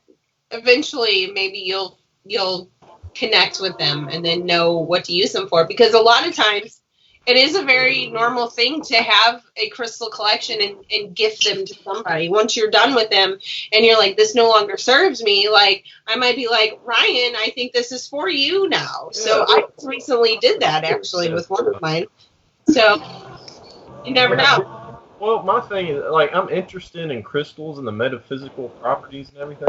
It's I don't think I have the sensitivity, kind of like Gina and Holly, to kind of, when you hold them and you can kind of feel, stuff from them. It's like, how do you develop that? Like, is there a way to, I guess that side of it, I'm kind of not as sensitive with. Right. Work with them is what I can recommend. Just, work with them continuously, like really try and like meditate with them, make sure that you're completely open, to the stone and everything. And also, if you're first kind of starting out, I'd say start on like low ones, like kind of more gentle stones. Don't start immediately with something as aggressive as like moldavite. Because I'm going to say moldavite can be very, very in-your-face aggressive. Like, sometimes I'll have it on me, and it's like, oh, hey, this is great. And then other times I'll look down and be like, are you trying to kill me? Like, it can be very aggressive. So I have an idea, since we're talking about this. Ryan, the next event you're going to be at is at Moped. And then someone actually asked us if we've used anything recently during investigation. How about at Moped, Ryan and I bring a bunch of stuff and we try and do some experiments while we're there with our crystals. Would you be willing to bring some stuff with you? Oh, sure. Ryan's like, don't touch my personal collection. Yeah, this ain't no K2. Well, a place like Mo Pen, I would definitely probably suggest using the selenite to cleanse everything before you leave. You know. Tourmaline, anything black. Yeah. Obsidian, jet. Yeah. I want to bring up about Mopin is that since the last time we were there, I know we talked about this while we were actually there, but Mopin actually has the hall of it's buried. Do you remember the cell block that's buried underneath the basketball court? They're digging that up. And I've always wanted to get in there because it was buried and you couldn't get inside because they put the basketball court on top of it. But Ryan, I think like if they're digging it up, we should definitely venture there and investigate. Oh yeah. Spooky. Oh yeah, and speaking of like investigations and stuff, Brandon, I did change the battery in my REM pod, and it's not doing that it was doing anymore. That it was on. You remember the 14th? Yeah, I literally left it on for like an hour on the floor. Changed the battery after that too, and it didn't do anything like what it did that one night in the seance room. So. Oh really? But my Boo Bear's still not working. It hasn't worked since Sneed. Well, you reminded me. That's the first time I've ever seen like a mist with my own eyes. Like it was weird. Well, the REM pod was like it was acting weird for REM pod, and it was like dimming out. Like it was flashing and it was slowly dimming out, and then it just stopped working. Well, after the investigation, she cuts it back on, and it's working fine. And right after that, I see this smoke coming off of it. And I'm like, is there a fuse? Is there something about to catch on fire? Is my REM pod about to burst into flame? Yeah, and I have no explanation for that smoke other than, I mean, I don't think it was a short or anything in the device, so that may have been my first mist, because I don't think I've ever seen like a mist before. Like, that was pretty interesting. It just looked like a puff of cigarette smoke. Yeah, and like I've seen my REM pod, like its battery go down before, and the thing that it was doing in the seance room was definitely not whenever it was running out of battery, because of course I've seen that thing die at least 5 times, and this was just completely different.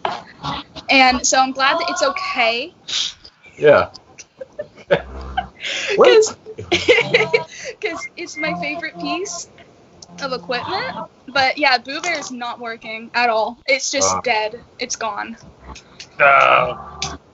Like, we literally got to Sneed, and I changed the battery in it, and it just wouldn't turn on. Nothing. And we tried going through like 4 different batteries, and none of them worked. It's not turning on. I can't find anything wrong with it. It's just dead. Like, my Boo Bear left me. Well, that happens a lot with my SLS camera. Like the tablet, that's the one device that usually messes up when something does. Tablet, something will connect, and I'll go home and it'll work fine. My Boo Bear still hasn't worked. It's just dead. I have a question. It says, this is for anybody. What was your first paranormal experience? On an investigation or off an investigation? Hold on.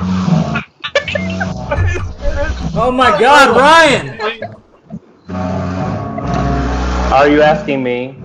No. We can't hear anything. I can hear it. I can hear the song. Yeah, we can hear you. But It's Chris like Stapleton. Going on in the other. Are you as smooth as Tennessee whiskey? They keep texting me. This is my song that I sing in my house like every other weekend. Ryan, you just need to go downstairs, do the song, and record it. Just take the computer. Yes! Take the computer and record it. No, I can't do it. All right, Ryan. It's so loud. I'm so sorry. Brian, listen, if you need to go sing your heart out, you can go. Yeah, seriously. Well, Because, like, right. honestly, we can't hear anything but Chris Stapleton. So, as much as I love you, we're gonna have to let you go. I love you all. I have to go sing my song. All right. Have fun, kid. Thanks for coming and talking to us about crystals. Ah, Bye, It was a brother. pleasure meeting you. bye. But no, my first experience like on an investigation is honestly kind of embarrassing. But it happened in the church at the Thomas house. I think Brannon already knows part of this story because I was telling it on Friday the 13th weekend. But this was my first ever actual investigation. This was like 2-3 years ago maybe. And I decided to go down to the church before the investigation. And I walked in, and the back corner opposite to where the mannequin is, where did Mike go? Hey, There he is. There was like this dark ball like up near the ceiling on the wall, and I was thinking, okay,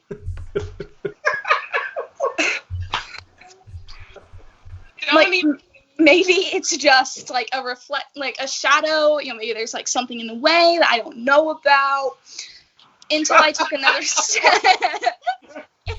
Mike. Until I took another step in, and it came down the wall across the floor at me. So I freaked out. Yeah, I completely freaked out. And I went like down these stairs on my stomach, screaming. And then I fell out into the middle of the street, started screaming again, stood up and ran back up to the Thomas house. Yeah, well, I remember you saying something about that. I've never had an experience that extreme. I mean, even my blue ball of light that I've seen doesn't compare to that. So I don't know what I would. Speaking of Thomas house, we found this little guy at the Donahoe. Oh, really? Yeah, last October. His name's Spirit. He's mean. He looked like he's claw your face off there. Oh, yeah. I'm allergic. My first paranormal encounter was in. Hey, actually, you know what? I've told mine like a million times. I want to hear Gina's first paranormal encounter. Oh, yeah. Uh, I want to know. So that's a little complicated for me to talk about because my own team doesn't even know about it. You can even ask Emily. Emily doesn't even know about it. And it's like something I've never really talked about. But it happened in my old house. It happened in my room. I was young. Hey, Jeff. Jeff just joined. Jeff is a member of my team. What's up, Jeff? I don't know. It's funny that Jeff just joined as you're asking me this question, but like they don't even really know. I've never really talked about it because when you're a kid and this stuff kind of happens and you kind of start talking about it, you're told that you're crazy and it's not, it's your imagination or whatever. But at the house, the second house that I grew up in, I have two houses I consider that I grew up in. I used to have my bed shake. And like I used to feel like like things would talk to me in my room, and I would get really scared, and I would get under my covers. Like shake or vibrate, or like what would it like come off the floor? I would say shake, and even a couple times I felt like it came off the floor. Wow. All right, I'm interested. And continue. I would just freeze and hide under my covers until it stopped. And I used to make my dog sleep in the room with me, and she would also notice it. And one night it got so bad that I remember I was in grade school, and I locked myself in the bathroom with all the lights on. And my mom found me sleeping in the bathroom the next morning, and she asked me what was wrong, and I didn't know what to tell her, because it sounds crazy. So that was kind of some of my first experiences. But prior to that, I don't know if you would consider this paranormal or not, but my entire life I've had very vivid dreams and very weird dreams and dreams that would eventually sort of come true. So prior to that, I was having dreams that were really strange. So I don't know if my dreams would be considered my first paranormal experiences. And then maybe the stuff in my childhood home. What's funny is that because of the dreams I've had, which I've had certain dreams about my first home I ever lived in my entire life, and they're very strange. I just recently hired a researcher to go. I paid this person to go research the property that I used to live on and dig up everything she could. So she's working on that right now, and she just got me some really good stuff because not only did I, but multiple family members have had experiences on this property, and they're all kind of wild. So I'm waiting to get that kind of that report back to see what's going on there. But yeah, I've never really kind of indulged in those experiences or my family's experiences. I've kept them very close and very private. Wow. Well, so like Emily, Ryan, Jeff, who just joined, they don't really know a whole lot about it. Well, I talk about everything post that up till now, which I've been in the paranormal 20 years, and I've done just about everything. I've had my hands in everything that you can think of. I've been doing this a very long time, and I'm an open book, and I talk about all about that, but I really don't go too much into my very first experiences.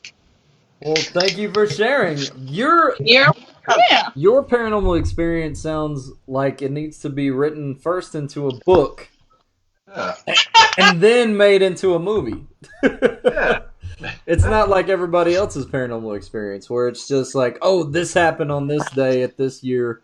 Yours is like actually interesting. So like a series of them. So after that, so the first would be the dreams. Second would be the first property I lived on. Third would be the house we moved into where my bed shook. And then fourth would be this restaurant. So my grandma, when I was younger, my grandma used to babysit me during the summer when I wasn't in school. And my grandma cleaned a family-owned restaurant. I'm Sicilian, so there's multiple Italian restaurants in my family. Best food ever. So my grandma used to clean this restaurant called Domenico's, and I would go with her. And while I was there, the cooks, my grandma, and the people that ran the restaurant thought it was haunted. And me being a kid, like, I was scared and not scared at the same time because I had already had these experiences and it wasn't like weird to me, but at the same time I was like, oh, okay. And I had multiple experiences in that restaurant, and they used to call the guy Pete. They named him Pete, and he was an old Indian, like war Indian or something. And like a lot of people wouldn't go in the basement, but I was in there multiple times when like lights would come on and off, the radio would come on and off, things would be moved. I didn't see the object move, but I had personally had put things in certain places and then they were not there when I went back. So that would probably be the next thing. And then Unsolved Mysteries came into my life, which back then, we didn't have a bunch of these paranormal shows. We had Unsolved Mysteries, and we had top 10 haunted places in America, or whatever you could get your hands on. I love Unsolved Mysteries. So I used to follow anything Unsolved Mysteries did with UFOs and paranormal. And then from there, I lived 20 minutes outside of Alton, which is like what we call Vegas of the paranormal, because you can bar hop from haunted location to haunted location. So I did a tour of Alton, a haunted tour of Alton, and that's really things kind of took off from there, because I met people with equipment, which I didn't even know was a thing. Theory. Okay, bye. Sorry, she was biting my toe, so I picked her up. She was not having any of it. I'm sorry. Continue. Yeah, that sounds like it. You were talking about Alton, though. I have been to Alton once when you took me, and this place is like one of the most, you can just go to Alton and you can kind of feel the spiritualness of it or the paranormalist. of it. I mean, it just feels like there's something there that it's like almost like it's got secrets or something. So yeah, that is very much the feel there. I grew up 20 minutes outside of Alton, which has always been known as a paranormal hotspot in the United States. I mean, there are shows about Alton. There are places that in Alton that have been on so many different shows, and I don't really know what it is. A lot of theories are back to limestone. The entire city is surrounded by limestone. It's where three rivers come together, so water and energy. There's a lot of history there, not only violent history, but Native American history. One of those things in particular that happened is that they had a prison there that had a lot of bad stuff happen to it, and they closed down the prison, and they took the bricks of the prison and they built the foundations of multiple houses that are in Alton from the prison. If you want a haunted neighborhood, that's how you get a haunted neighborhood. Yeah, and they're like limestone bricks, so like what? It's like a recipe for disaster. Like whatever, right? So there are many places in Alton that I've been to and I've investigated. One of them being Mineral Springs. Mike, what is Mike doing? He's passing out slowly. This is what he does to me. All right. Let's bring something up. He's got a little drool. He's got a little drool right there. I want to talk about something real quick while we just for 1 second because Gina's Mike's still awake. While Mike's still awake, let's do it. Did I almost just call you Gina? You don't call me Gina. That's her last name. Her first name's Va. Call me V, Gina. So Gina's telling a very intriguing story about the paranormal, and Mike is like over here drooling. And the reason why is because at like 7 o'clock, and don't even blame it on the kid, because this happened way before the kid came around. Mike would be all like, yeah, let's party, let's do it, at like 8 o'clock in the morning. And then from 8 till like, I don't know, maybe 9:30, he would be balls to the walls. And then now he's all like, You know, earlier, Mike, we had that question is like, what do you feel has changed the most since you've been a parent? Like, maybe it's your sleep routine. no, it's that his bedtime has changed from 9:30 p.m. to 7:30 p.m. Speaking of like having energy and stuff, Chris, I've got to ask this. Well, Is your coffee machine okay? It's been great. I mean, it's just the last hour. It's like we've been talking about like Samsonite and all kinds of things. Samsonite? Isn't that a TV brand or something? No, it's a suitcase. It's a suitcase. Oh, Samsonite. That's it. Samsonite. Oh yeah, that is a suitcase. No. No, that's no, it's very intriguing. I love it, and I mean, I do. I'm just getting tired. Okay, so this is a question that was in the comments earlier that I didn't get to, but I just remembered. What do you guys think about the whole virus thing and it being connected to paranormal? You know, I mean, because think about it, like we go investigate places that once were involved with Spanish flu and they're 100 years old and a lot of people died there. I mean, this is happening again. So do you feel like, one, when is it too soon? And two, like, do you think this will create a spike in activity or eventually create a spike in activity later down the road? Well, I mean, of course, the unfortunate deaths, people have died, unfortunately. So, of course, death is associated with hauntings. So, as far as the virus being associated with paranormal activity, I would just throw that out there. Sure. I can't wait to get back out there and see, what kind of impact it does have on our investigations. Because, I mean, my mom texted me just during this program and told me that our hometown of Gallatin, the nursing home where my grandfather used to be, they're evacuating it right now because there's several people who have showed signs of the virus, and they're evacuating them to the hospital. So I mean, you hear different things. We were talking about it earlier with the Ghost Brothers. I mean, you hear, certain things from the media. You hear certain things from the president. during his conferences or, those speeches that he gives every day. And then you hear different things from local people that you live around, and you just really don't know what to believe. My advice would be, just to play it safe, be triple cautious at everything you do. But I think it's going to be interesting to find out once we get back at what we do. God willing, we get to do what we love to do again, and we can ask these questions then. Well, I mean, I read an article. I looked it up, like how the virus could potentially permanently change how the world acts. Just to name a few tragedies, we had 9/11 that affected us. I think 2008 we had an economic depression, and it was talking about how the coronavirus could change the way we connect socially. Like, I mean, could even be permanent. I don't know. I mean, like how we give a lot of fans a lot of hugs and handshakes. I mean, there may be fewer. Started the elbow, remember?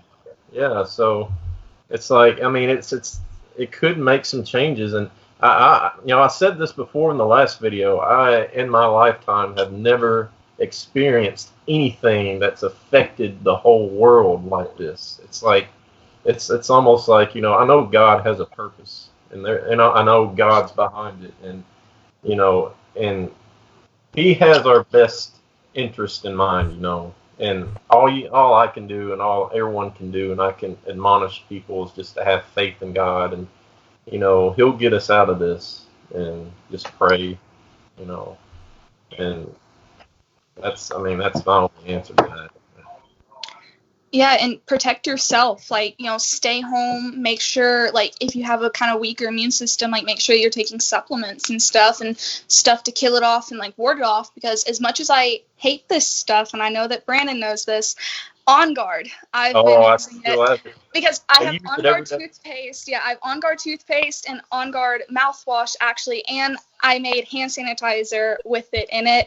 It has aloe, 91% rubbing alcohol. That stuff and peppermint. Wait a minute. I haven't taken it yet today. Oh, God! No! No! What did you just take? What is that? It's On Guard. It's got, like, cloves in it, orange peel. It helps with your immune system, and it tastes awful. Yeah. I took, like, a big drop of it. So, got it, my drop for the day. Mike, what's your point of view on this virus and how it's affecting the world in the paranormal? Like you said, I mean, we'll probably find out once we get back into it. We haven't, I think, on our regular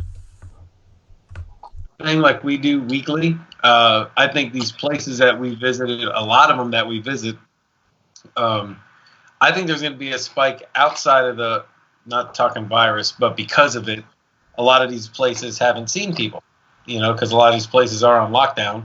So I think when we do get back out, maybe there'll be a little spike because it's going to be like, hey, people are coming back to visit me. But stuff that's actually pertaining to the virus and the people that are passing now, maybe just like some of the asylums, like we went back talking about Ghost Asylum, I think maybe 100 years from now, people investigating might have some kind of spike in their activity. But I think the places that we visit all the time, our regulars, I think they're going to have a little bit more because they're used to seeing people visit them every day, or at least weekly, a few days a week. And all of a sudden it's like now, all of a sudden they're going to probably go a month without having anybody. Well, I'm just afraid of how long this is going to last. I mean, I hope this isn't going to last until August or something, because I mean the whole world's basically just about shut down, and it's like the economy suffering. I just hope and pray that this is just going to just fade real quick and we can get back on with our normal lives. I mean, yeah, of course, whatever God's will is, but well, one, you can always try to find the positive out of every negative. One thing I have seen, just surfing social media and different things, is I see a lot of families that are spending time together now. Like a lot of families that normally wouldn't spend their nights with their kids or, doing something. I see a lot of that happening now. Like a lot of families playing card games and things that they played when they were kids, and like showing their kids, things, or like going outside and just being with their kids outside, riding a bike or doing something in the yard. Maybe this is just the way that God is trying to tell us, hey, let's go back to that. Let's spend more time together. Let's stop being so immersed in these things that we hold in our hands and, start spending time with each other again. Amen to that. Well, I think everybody has their own way. Even just in general, it's like utilize this time that you're home. I mean, it's not even like use this time that you're off work or utilize this time that whatever is going on. We should all be doing the right thing, sticking at home, or at least staying away from other people. So it's like, yeah, go for a walk, go to the park by yourself, so stay away from other people, but utilize this time, whether that's connecting with your family, connecting with yourself, connecting with God, whatever it may be. But it's like, how long has it been? All of us, we complain. I just don't have the time to do that. I don't have the time to do this. I know a lot of people can work from home. I know a lot of people still have to go to work, but there's a whole hell of a lot of us that are stuck at home, so it's like we got time on our side now. So it's like, utilize it, don't just sleep all day. It's like, do the things that you always wanted to do, whether it's have dinner with your family every night or writing a book, now utilize that time to do all the things you wanted to do. Turn this negative into a positive. Play with Hulk hands. Watch Tiger King. Watch Tiger King. Play with Hulk hands. Yeah. Whatever. But we've been like, normally we would either like eat out, or like order something in. But every night this week we've been actually cooking and stuff here, and having that time together. And actually, I can't remember if it was yesterday or not, but I made banana muffins and they were really good. And that's the first time in months that I've had the time to bake anything. So someone just said parents now have a new respect for teachers.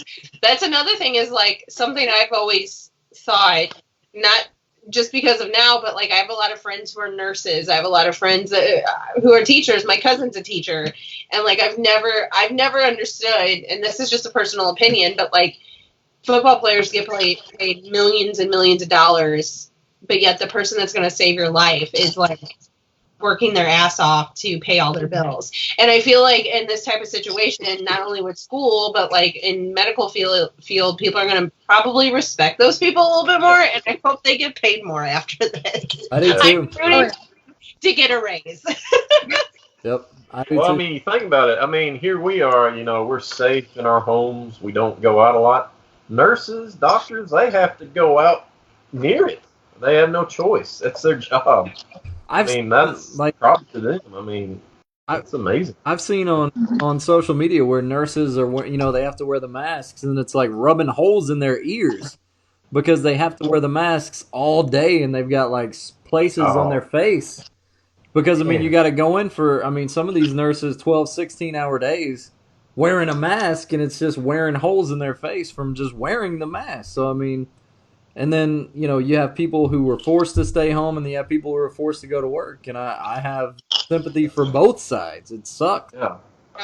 Well, what's scary about it, it's not like, these doctors or nurses they're around these people. It's kind of like a fireman running into the fire, and it's like, what's there.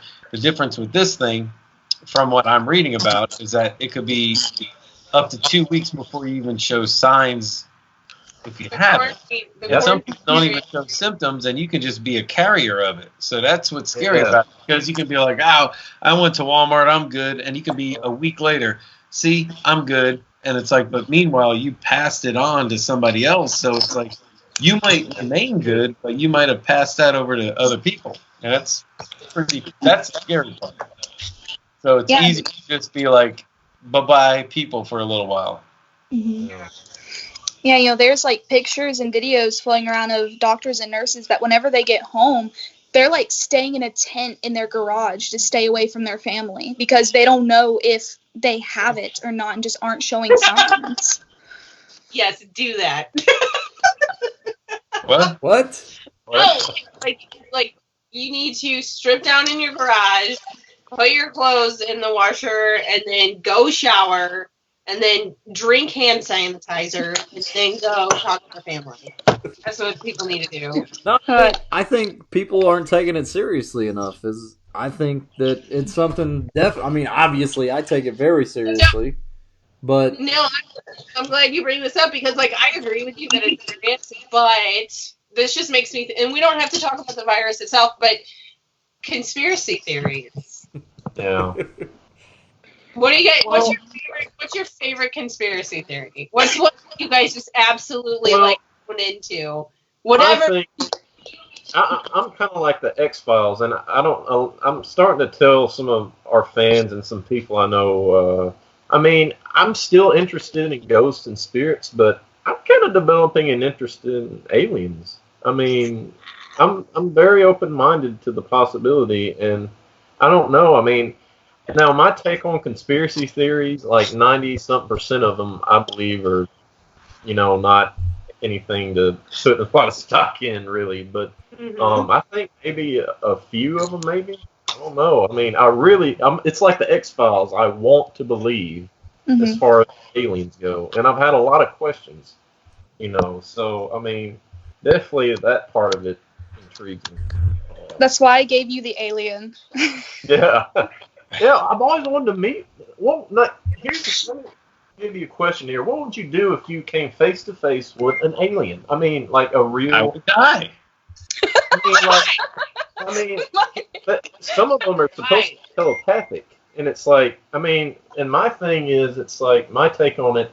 God still created other life, So it's like, I'm sure they serve God in a different way. It's like I would want to talk to them about that. It's like.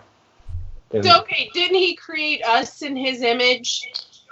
Well, and some could people he have created other things not in his image? Right. I don't know. I mean, I'm very open-minded to that kind of stuff. It's very intriguing, so I really want to kind of delve into that. We're only given our story. I've always that there's not others out there. No, she brings up a good point, and I've always been an advocate of this opinion that the Bible was written, I think, just for us, and we would be very naive to think that this huge universe out here that we barely know anything about.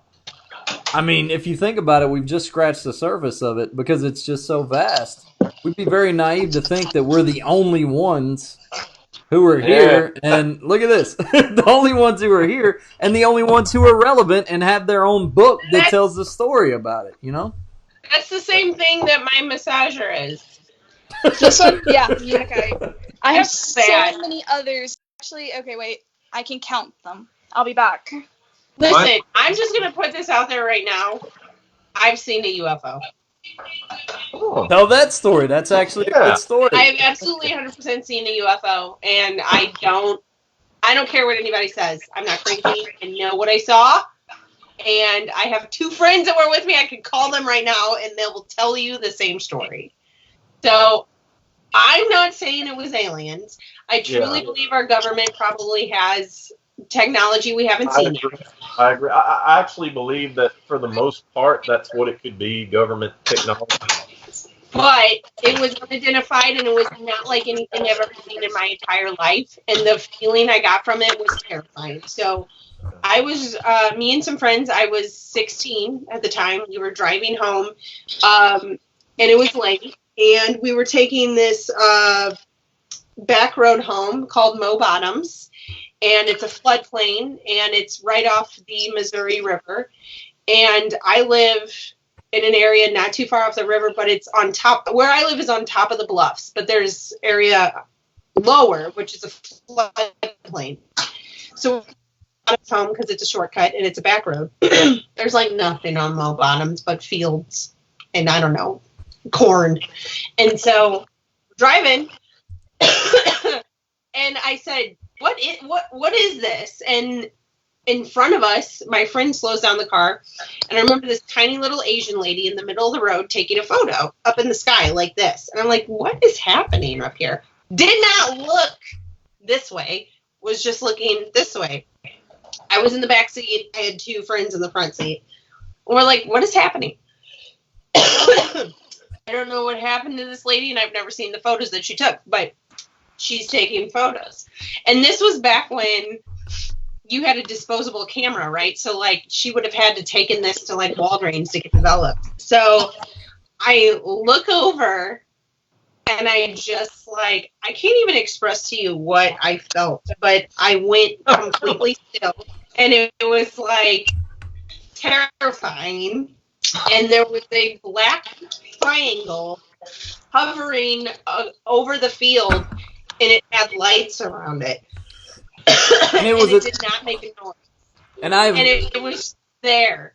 What? No, I was gonna say, Nuke's Top 5. That's something that Gina and I watch. It's a very cool YouTube channel that focuses on all things paranormal. But there was one that he did about UFOs, and there are a lot of people that see these triangular-shaped UFOs, and they move really fast from every single one of them that they've talked about. And they're usually black with, like, red lights, or they're black with white lights, and they just kind of zoom by. This just stood in place. There was no noise. It was black with white lights around it, and it was close. When I tell you it was close, this was not something far off in the sky. This was close enough to see detail. So I start screaming, "Don't stop! Why are we stopping? Don't stop!" I would be like wanting to get out. No, I wasn't there at that point. I wasn't ready. Like, I feel like maybe now I'd be ready, but like at 16, I was not ready for that shit. So I had done the ghost thing, but the alien thing was a whole new experience. So we go around the Asian lady in the middle of the street, and there's a couple other cars pulled off, I guess sort of doing the same thing. Like, what the hell is this? So we drive home to my house. I woke up my parents, me and my 2 girlfriends, and we're like, "Wake up! We saw this. This just happened." And my parents were like, "Are you guys on drugs? Have you been drinking tonight? Go to bed." Whatever. So we go in my basement and we pass out. The next morning, sightings were on the news. It was in the newspaper. So then my parents were like, "Oh, wow. Like, okay, maybe this was for real a thing." And then it was never heard of again until I was 22. I was in my first apartment, and I was watching, I don't even know what channel it was, but they had UFO sightings, and someone had reported the same sighting in the same area that I saw, and I freaked out, and I called those 2 girlfriends of mine, and I was like, "Turn this on right now." I was like, "Look at this," and they're like, that was it. So it went across Missouri, and it went into Illinois, and people in Illinois saw it that same night, too. So I'm not the only one who saw it, and I'm not crazy. And it was definitely triangle, had lights, hovered, didn't make a noise, and I don't know whatever happened to it. So wow, I got envy your experience. It's like now it's kind of cool to tell it, but at the time I was absolutely terrified. I was like, "No, we're not. I'm not getting sucked up with some cows and shit. This ain't happening. I ain't going out at 16 like this." Well, we're out here. Like, whenever you saw the other stories, that completely validated your experience. That's awesome when that can happen. To have that happen in a paranormal situation is one thing, but for a UFO situation, that's a whole different ballgame.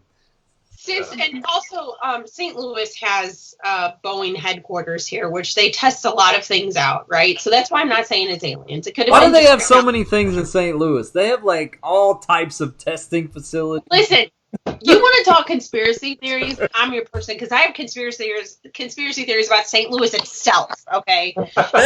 Anyway, so I later did some research, and I actually found a program that the government was doing with Boeing where they were trying out this like triangular thing. I don't know if it's the same thing, but I did find some research on it, which I can send it. I'll post it as soon as we're done here. So it could have just been that. But my question is, even if it was humans, where did they get that technology? Is that something we built? Is it reverse engineering from something we found?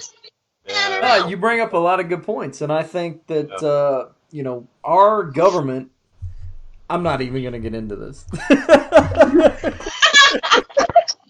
I'm not even going to get into this. I think the wrong people might be watching this or something, but you bring up a very valid point.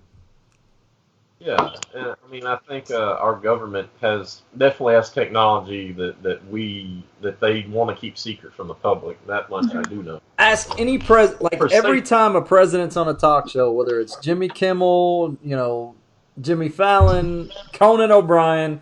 You ask any of the presidents. I mean, they've asked Barack Obama. They just asked GW. I don't know if they've asked Donald Trump yet, but you ask them about alien life, and they all have this little glimmer in their eye and a smirk on their face, and they're like, "I'm not saying nothing." So, but they've seen. They've seen these files. They know they're there. Listen, we can't even handle toilet paper right now. You think they're going to tell us about aliens? No, exactly. Yeah, I welcome it. But I mean, that kind of stuff intrigues me. But I also approach it with a skeptical viewpoint, like Ian. Ian was into ufology, and I would approach it from his standpoint because he debunked a whole lot of stuff that people thought was a real alien or anything. It was just maybe a satellite turning a certain way. But I mean, it's like the X-Files. I don't fully, 100% believe in aliens. I'm just open to the possibility. Where's Mike? He went to bed. He said he went to the bathroom, but I don't know. You never know. I know that this camera is set up in his bedroom, so if we hear him snoring here in a little bit, that's what happened to Mike. I will just tell you this: living in St. Louis my entire life, I've never known a city to experience some of the most wild things that we have experienced collectively, as far as not even just St. Louis, but my area particularly. Weather control, UFOs, paranormal.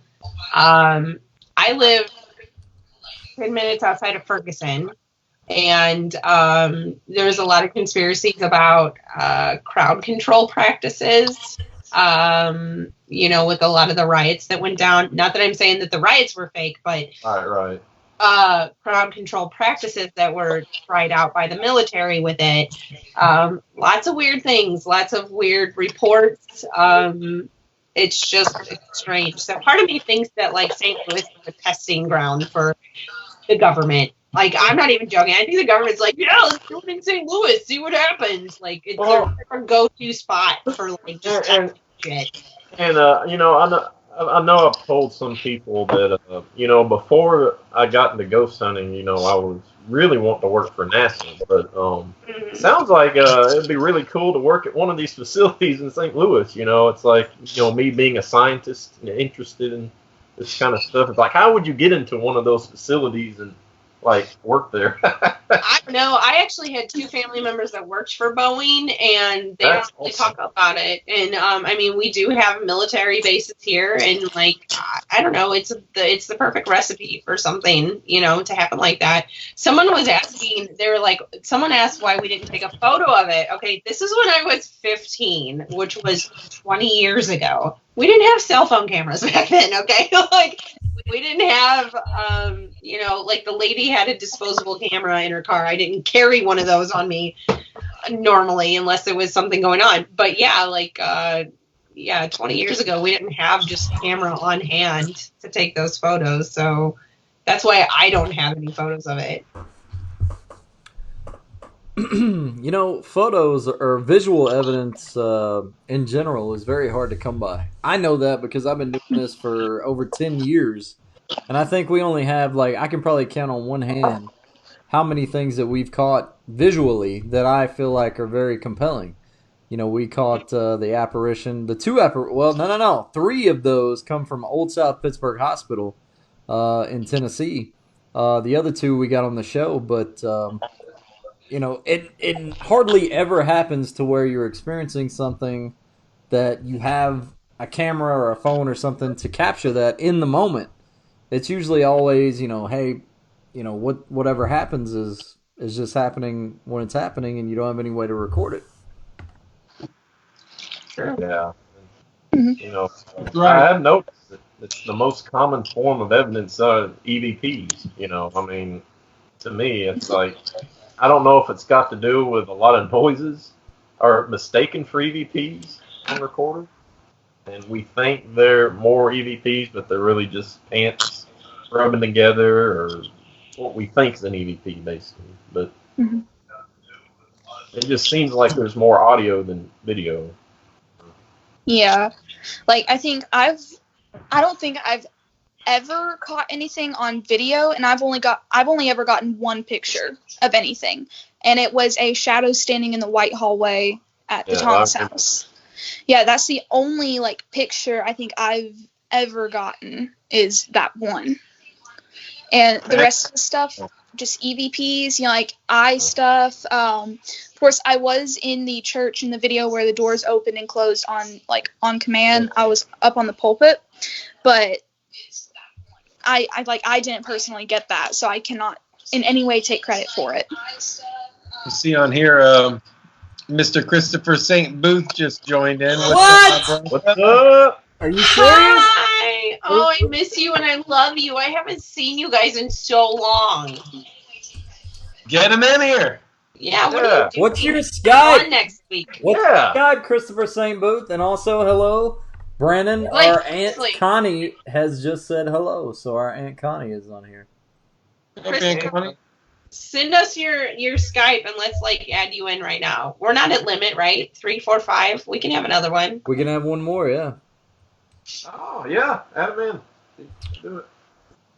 I'm just so you guys know, I'm not ignoring you. I have this stuff on my computer and I'm looking for the file of the UFO. Like, I have the research I did that found the program that was experimenting with the thing I saw, and I'm trying to find it because I want to send it to Brennan.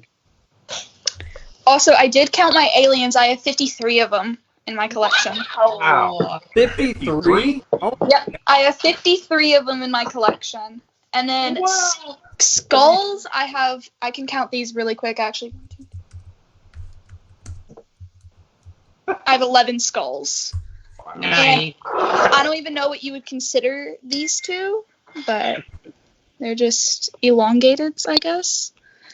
And this is the one that I gave to Mike actually attacked. So, Mike, your skull attacked this one, and that's that little chip on its eye right there. Yeah. Yeah, because I was just kind of looking at them, and then the green one that Mike now has just all of a sudden scooted way over towards this one and completely knocked it off of its shelf. I didn't touch it. There was no vibrations, nothing. And so I was like, okay, you've got to go. Hey, Mike, I feel like that you would like this one. So I gave it to him. It's chaotic. But I do have quite a few aliens. I must say my favorite is probably my Sharawai alien, which is the same material as this stone that I always carry with me on investigations and stuff. So I can grab it while we're waiting for... Of course you can. Well, all of my stuff is right here. So... By the way, Christopher Booth, if you're Rachel's here. Rachel, what's up? now they're both here. Okay, Rachel. Hey, Rachel or Christopher, text me your Skype. I like that though. DM me your Skypes. Let's get you guys on here right now. Tell me what you've been up to. I miss you. we have got to get the booths on here. We got both booths. Both booths. That's a stalagmite, right? If the booths are coming back, I want to DJ again if they're coming back. No, that's a Samsonite. Yes, it is a Samsonite. No, it's Charlite. But I do also have a big amethyst one as well. It's up there. Which amethyst is also one of my favorite stones too. I can grab it. Of course, I can grab anything from my collection. Oh, look at this! Look at this story for We Have Fun. Here's the amethyst. Oh. Wow. Are its eyes some sort of different stone? Yeah, its eyes are tiger eye. Wow. Oh, that old chestnut. Yeah, that's definitely one of your most visually appealing. You know, I was actually kind of considering giving this one to someone. Like, someone certain I have in mind, actually. But I'm not. Man, if it's not me, then we don't care. I'm sorry, it's not you, Mike. It's Brandon. Oh. Because I know that he likes aliens and he likes amethyst, and this one hasn't really been being kind to me lately, so it's kind of been like pushing me away a little bit, but it's still pretty. I don't think. Okay, I know that I've given Mike stones. I know that I've given Brandon stones, but I don't think that I've ever given Chris a stone. You gotta give me one. I don't know what to get though. I don't know enough about them. I've tried to learn. Maybe I can give you one that'll help save your coffee machine after what happened last night. It's true. Chris has a book about crystals. Say what? You have a book about crystals. I do, but I gave it to Brandon. Oh, yeah. I have it somewhere. Hey, we got Shay just jumped on. What's up, Shay? Shay. Shay. I wish I could share this photo with the group after the story I just told, but you can only comment. You can't share photos, and I don't think you can comment, right? Yeah. No, it won't let me share photos. You'll have to show me around St. Louis sometime, Gina. All right. All the Let's nice mystery places that have all the weird stuff going on. I just messaged you guys in a group message with the flying triangle, the TR3D. That's what it is. Check that out. Yep. I'm also, like I said, I'm not the only one who saw it, so. Hey, well, as long as you're not the only person who saw it. And then there are those chemtrails. You heard of those? The chemtrails? Yeah. I just heard of them, and I may. Well, the thing is, a lot of video. I mean, you've got Photoshop these days, and people can mess with stuff, and you just don't know what to trust as far as video and photo. It's, just saying. We Have Fun says, Gina, install OBS. You can switch your video feed to your screen or a window. Great for streaming. Wait, sorry, what? Switch your video feed to your screen or a window. Great for streaming. Sounds very complicated. How do I do that? Do I want you to see what's on my desktop? Mom, come say hi. Hi, Mom. Hey, come on. Come on, Mom. Come say hi. There she is. Hi. Hey, this stuff has been working pretty good for me. The On Guard? Yeah, it's got a nice flavor. I take it every day, so. I think you and my mother are the only two people that actually like the taste of that stuff. Oh, okay, there it is. Oh, wow. Cool. That is cool. I know, I figured I would get you over here and say hi. I think they've seen 3 of the cats. The only one that they haven't seen is Angel. Okay, there it is. Beanie Baby? Yes, Beanie Baby. They saw Spirit, and he almost attacked me. So. Yeah, she's like clawing your face. I was holding him and I was like, oh no. Well, he doesn't like to be cradled. Yeah. Angel? Go get Angel? Yeah. And she has her Facebook on, but I'll turn it down so that we won't get feedback. Come here, baby. Your presence has been requested. Now this one squirms really bad. Gracie Bamford says you can do Zoom next time. We can have her to 100 guests. She's like, nope. And there she goes. Every time you pick her up, she's like, ay. Yeah, it's like, nope, not doing that. Nope.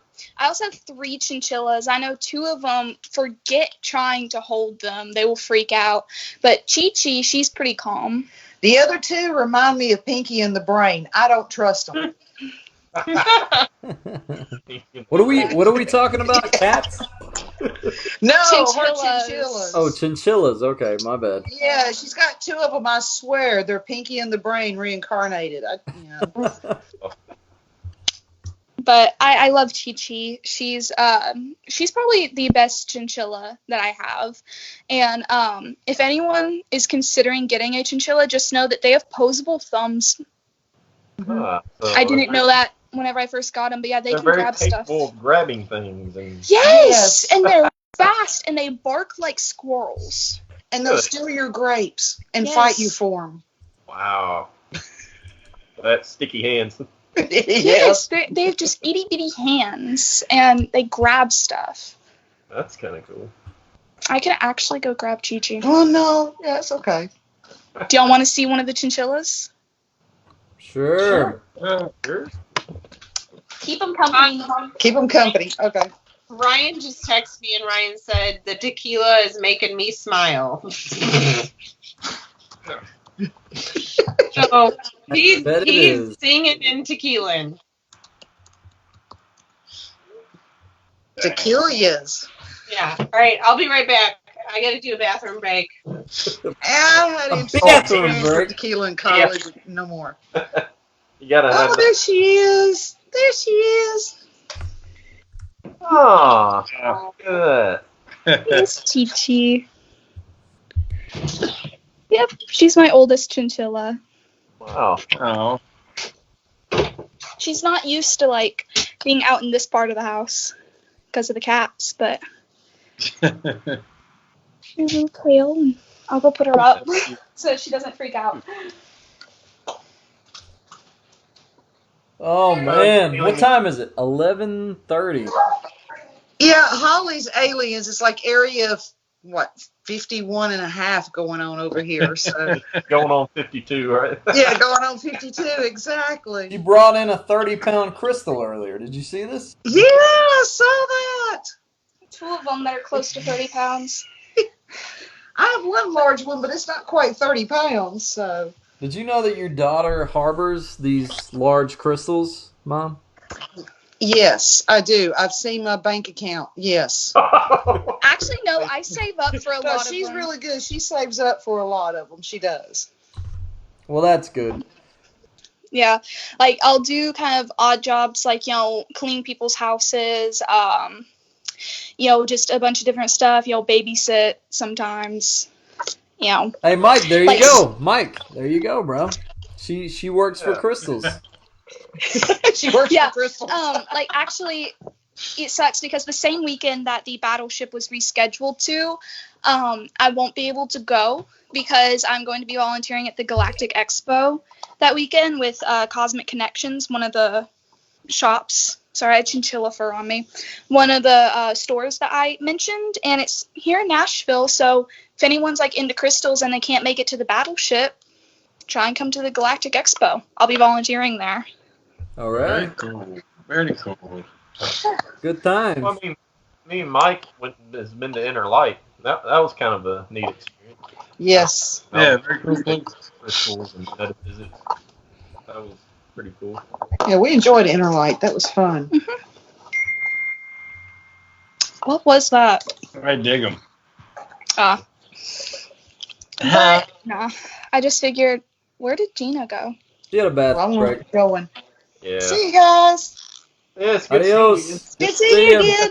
Can't wait till we can investigate again. I know. Yeah. Yes. Been too long. Hopefully this virus will subside and we can go back to the tea house.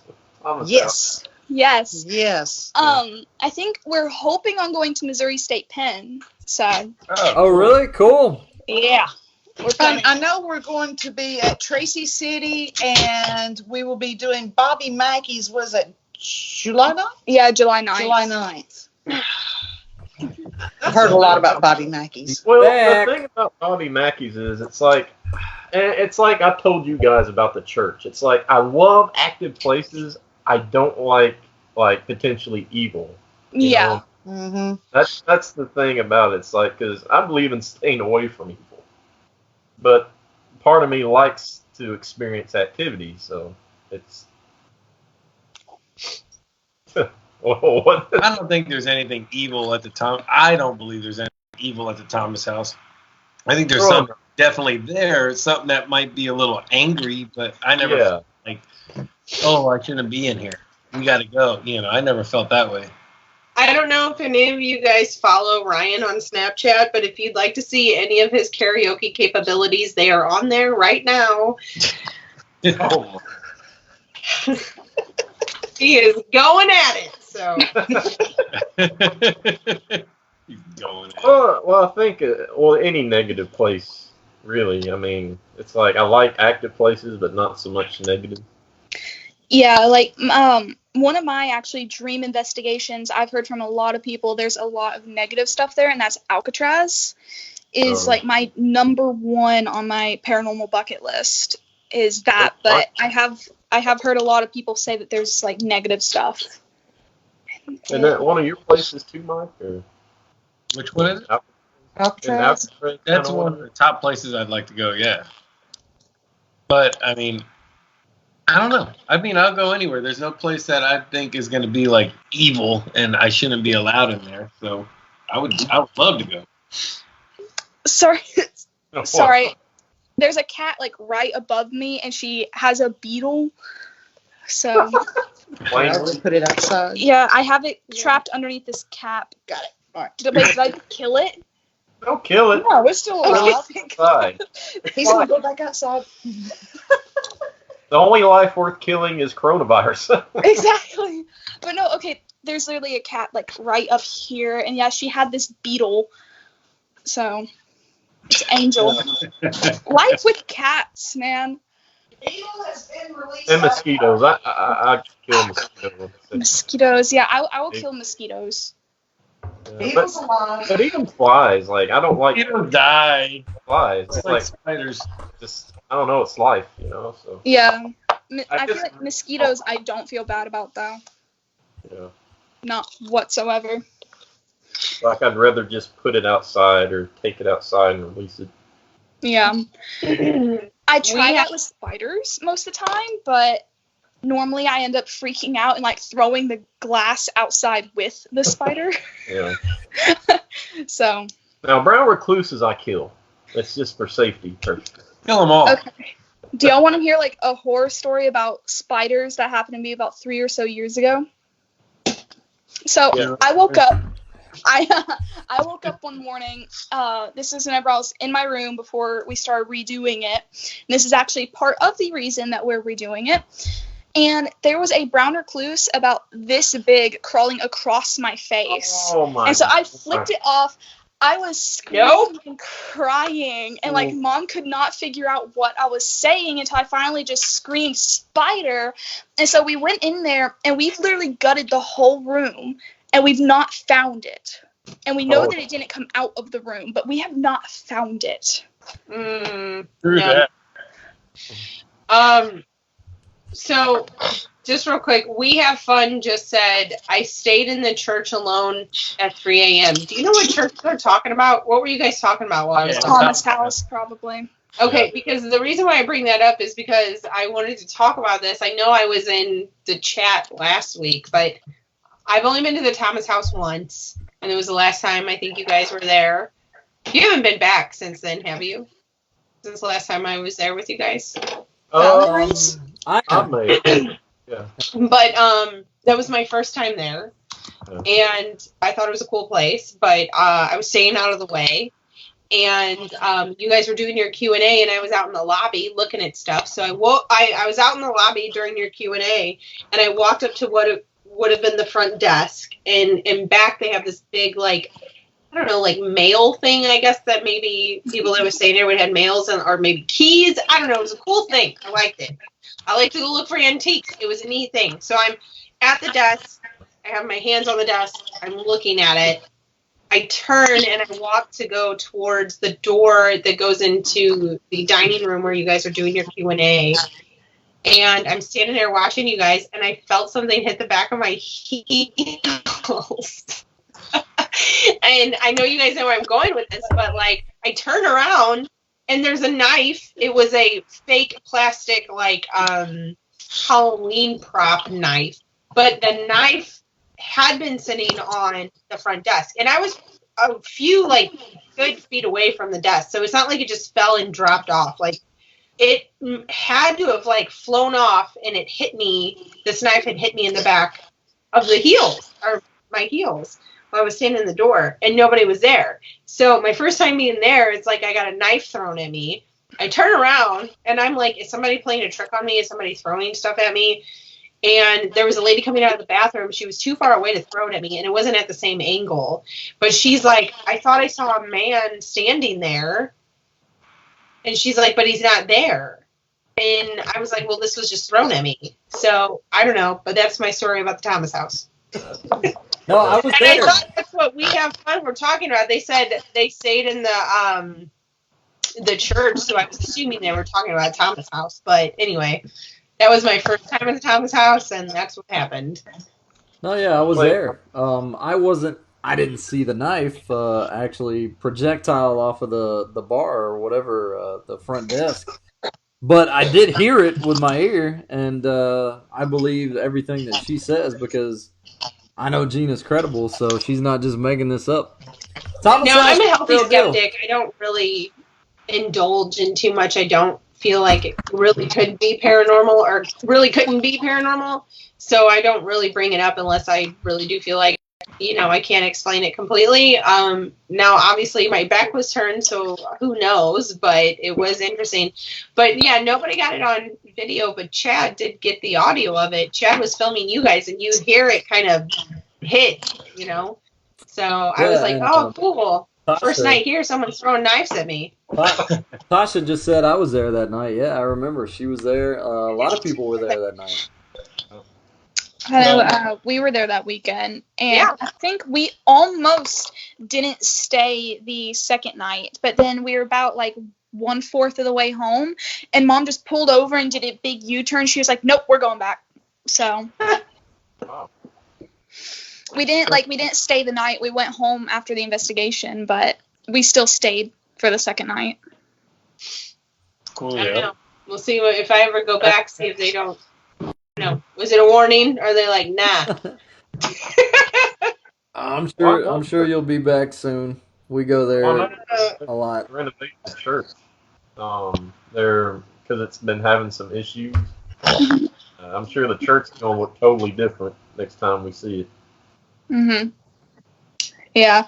Last time that that Mom and I were at the Thomas house, actually, we bought 2 of the bricks for from the church. Yeah, we bought 2 of the bricks. So. Restow that place.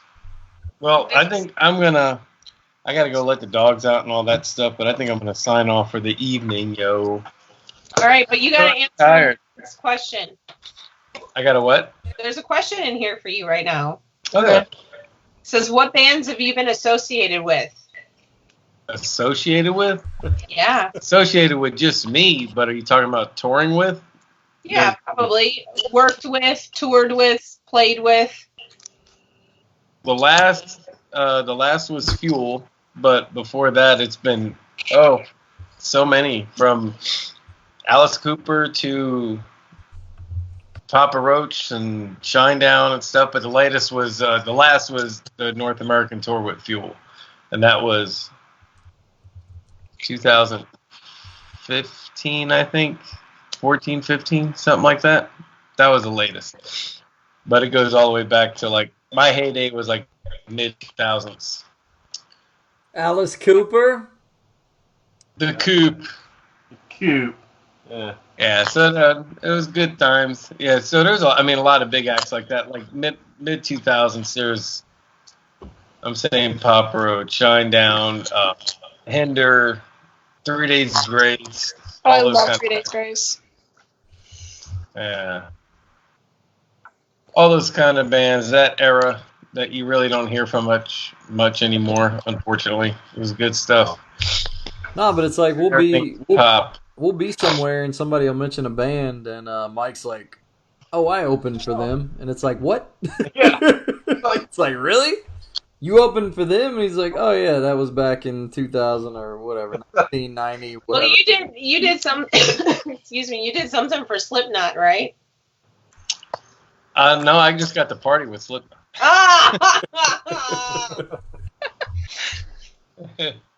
That's my favorite band. I'm jealous. Well, they did that tour with Korn, and I mean I like Slipknot, but I wanted to meet Korn, so we were doing the whole backstage thing, and because we knew a girl who knew somebody who was working on that whole tour, so we got to hang out the whole time, and I wanted to really meet Korn, but I got to watch Korn from the side of the stage, and then we watched them, and then they just didn't really do the whole meet greet thing, and then but Slipknot did.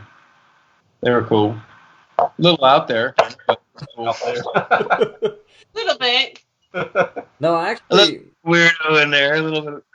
But I actually like I like Corey Taylor's cover album. He does a lot of really great songs from other people. Like he did what's the name of that song?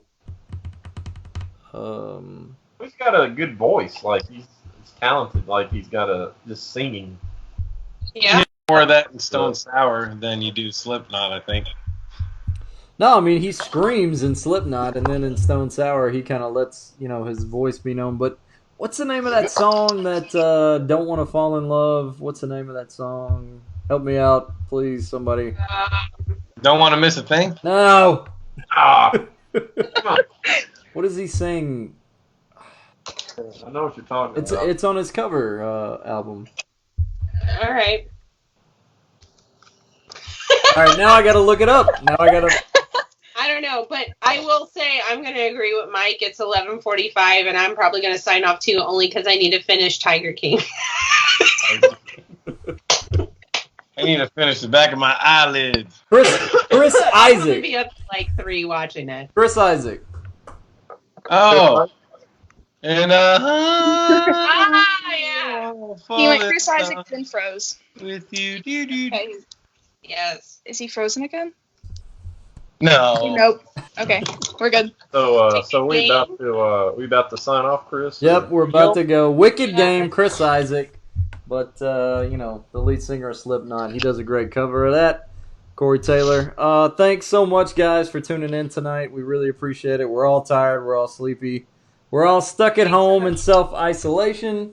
But thanks so much for hanging out, guys. We really had a good Follow time. everybody on social medias. Hit us up on the Instagrams. Guys, you don't mind if I do a quick closing prayer? Sure. I don't mind. Yeah. All right. Dear Lord, we thank you for the opportunity to get to talk with everyone, dear God. And please, again, we pray, be with this nation, be with this world. Please help us to honor, glorify, and praise you, Lord. And please help the families suffering with sickness, with this coronavirus. And also be with Nashville, too. They're still getting over tornado damage, and be with the families, Lord. And just help us in all these things, dear God. And save the lost. Amen. Amen. Everybody love each other. Everybody help each other this time, like Americans always do. I mean, thanks, guys. This has been a fun night for me. What is this, like 4 hours we've been doing this? Yeah. And stay home. Yep. Stay away from people. If you can stay home, stay home. Yeah. All right. Thanks for having me. No. Yeah, thanks for having me as well. Thanks so much, Gina. Thanks so much, Holly. We appreciate you guys hanging with us all night. And we'll see you guys next week. Who we gonna have next week, Mike? Do you know? The Boots, and I'm coming back if they're on. Oh, everybody can always come back. It's should be. We'll give you a hint. If it should work out this way, would be Haunted Live will be a hint. Can we just go with that? I think I know who that would be. Oh, I think I know. That'll be a hint. But we can't say a faux shizzle, my nizzles. But so let me ask this, Gina, are you coming back next week? Do you think maybe? If I can, yeah, I will. I'll DJ again. Not that I was a good job at it with all these questions tonight. You were a lifesaver as far as I'm concerned. I was more into my Jack Daniels and what you guys were talking about than making sure I got all the questions. But yeah, if I'm capable of coming back, if I don't have Dominic next Friday, then I will definitely be here. Right on. All right, kids. I can find. I'll figure that out really quick. I'll figure that out tomorrow. Okay. All right. Thanks so much, Holly, for bringing your 30-pound crystal. Of course. All right, guys. Be safe tonight. I already got guesses for next week, just so you guys know. Say what? They're already guessing about next week. Oh, they're smart. All right. Anyway, all right. Bye, everybody. Much love. Good night. Sleep tight. See ya. Holla.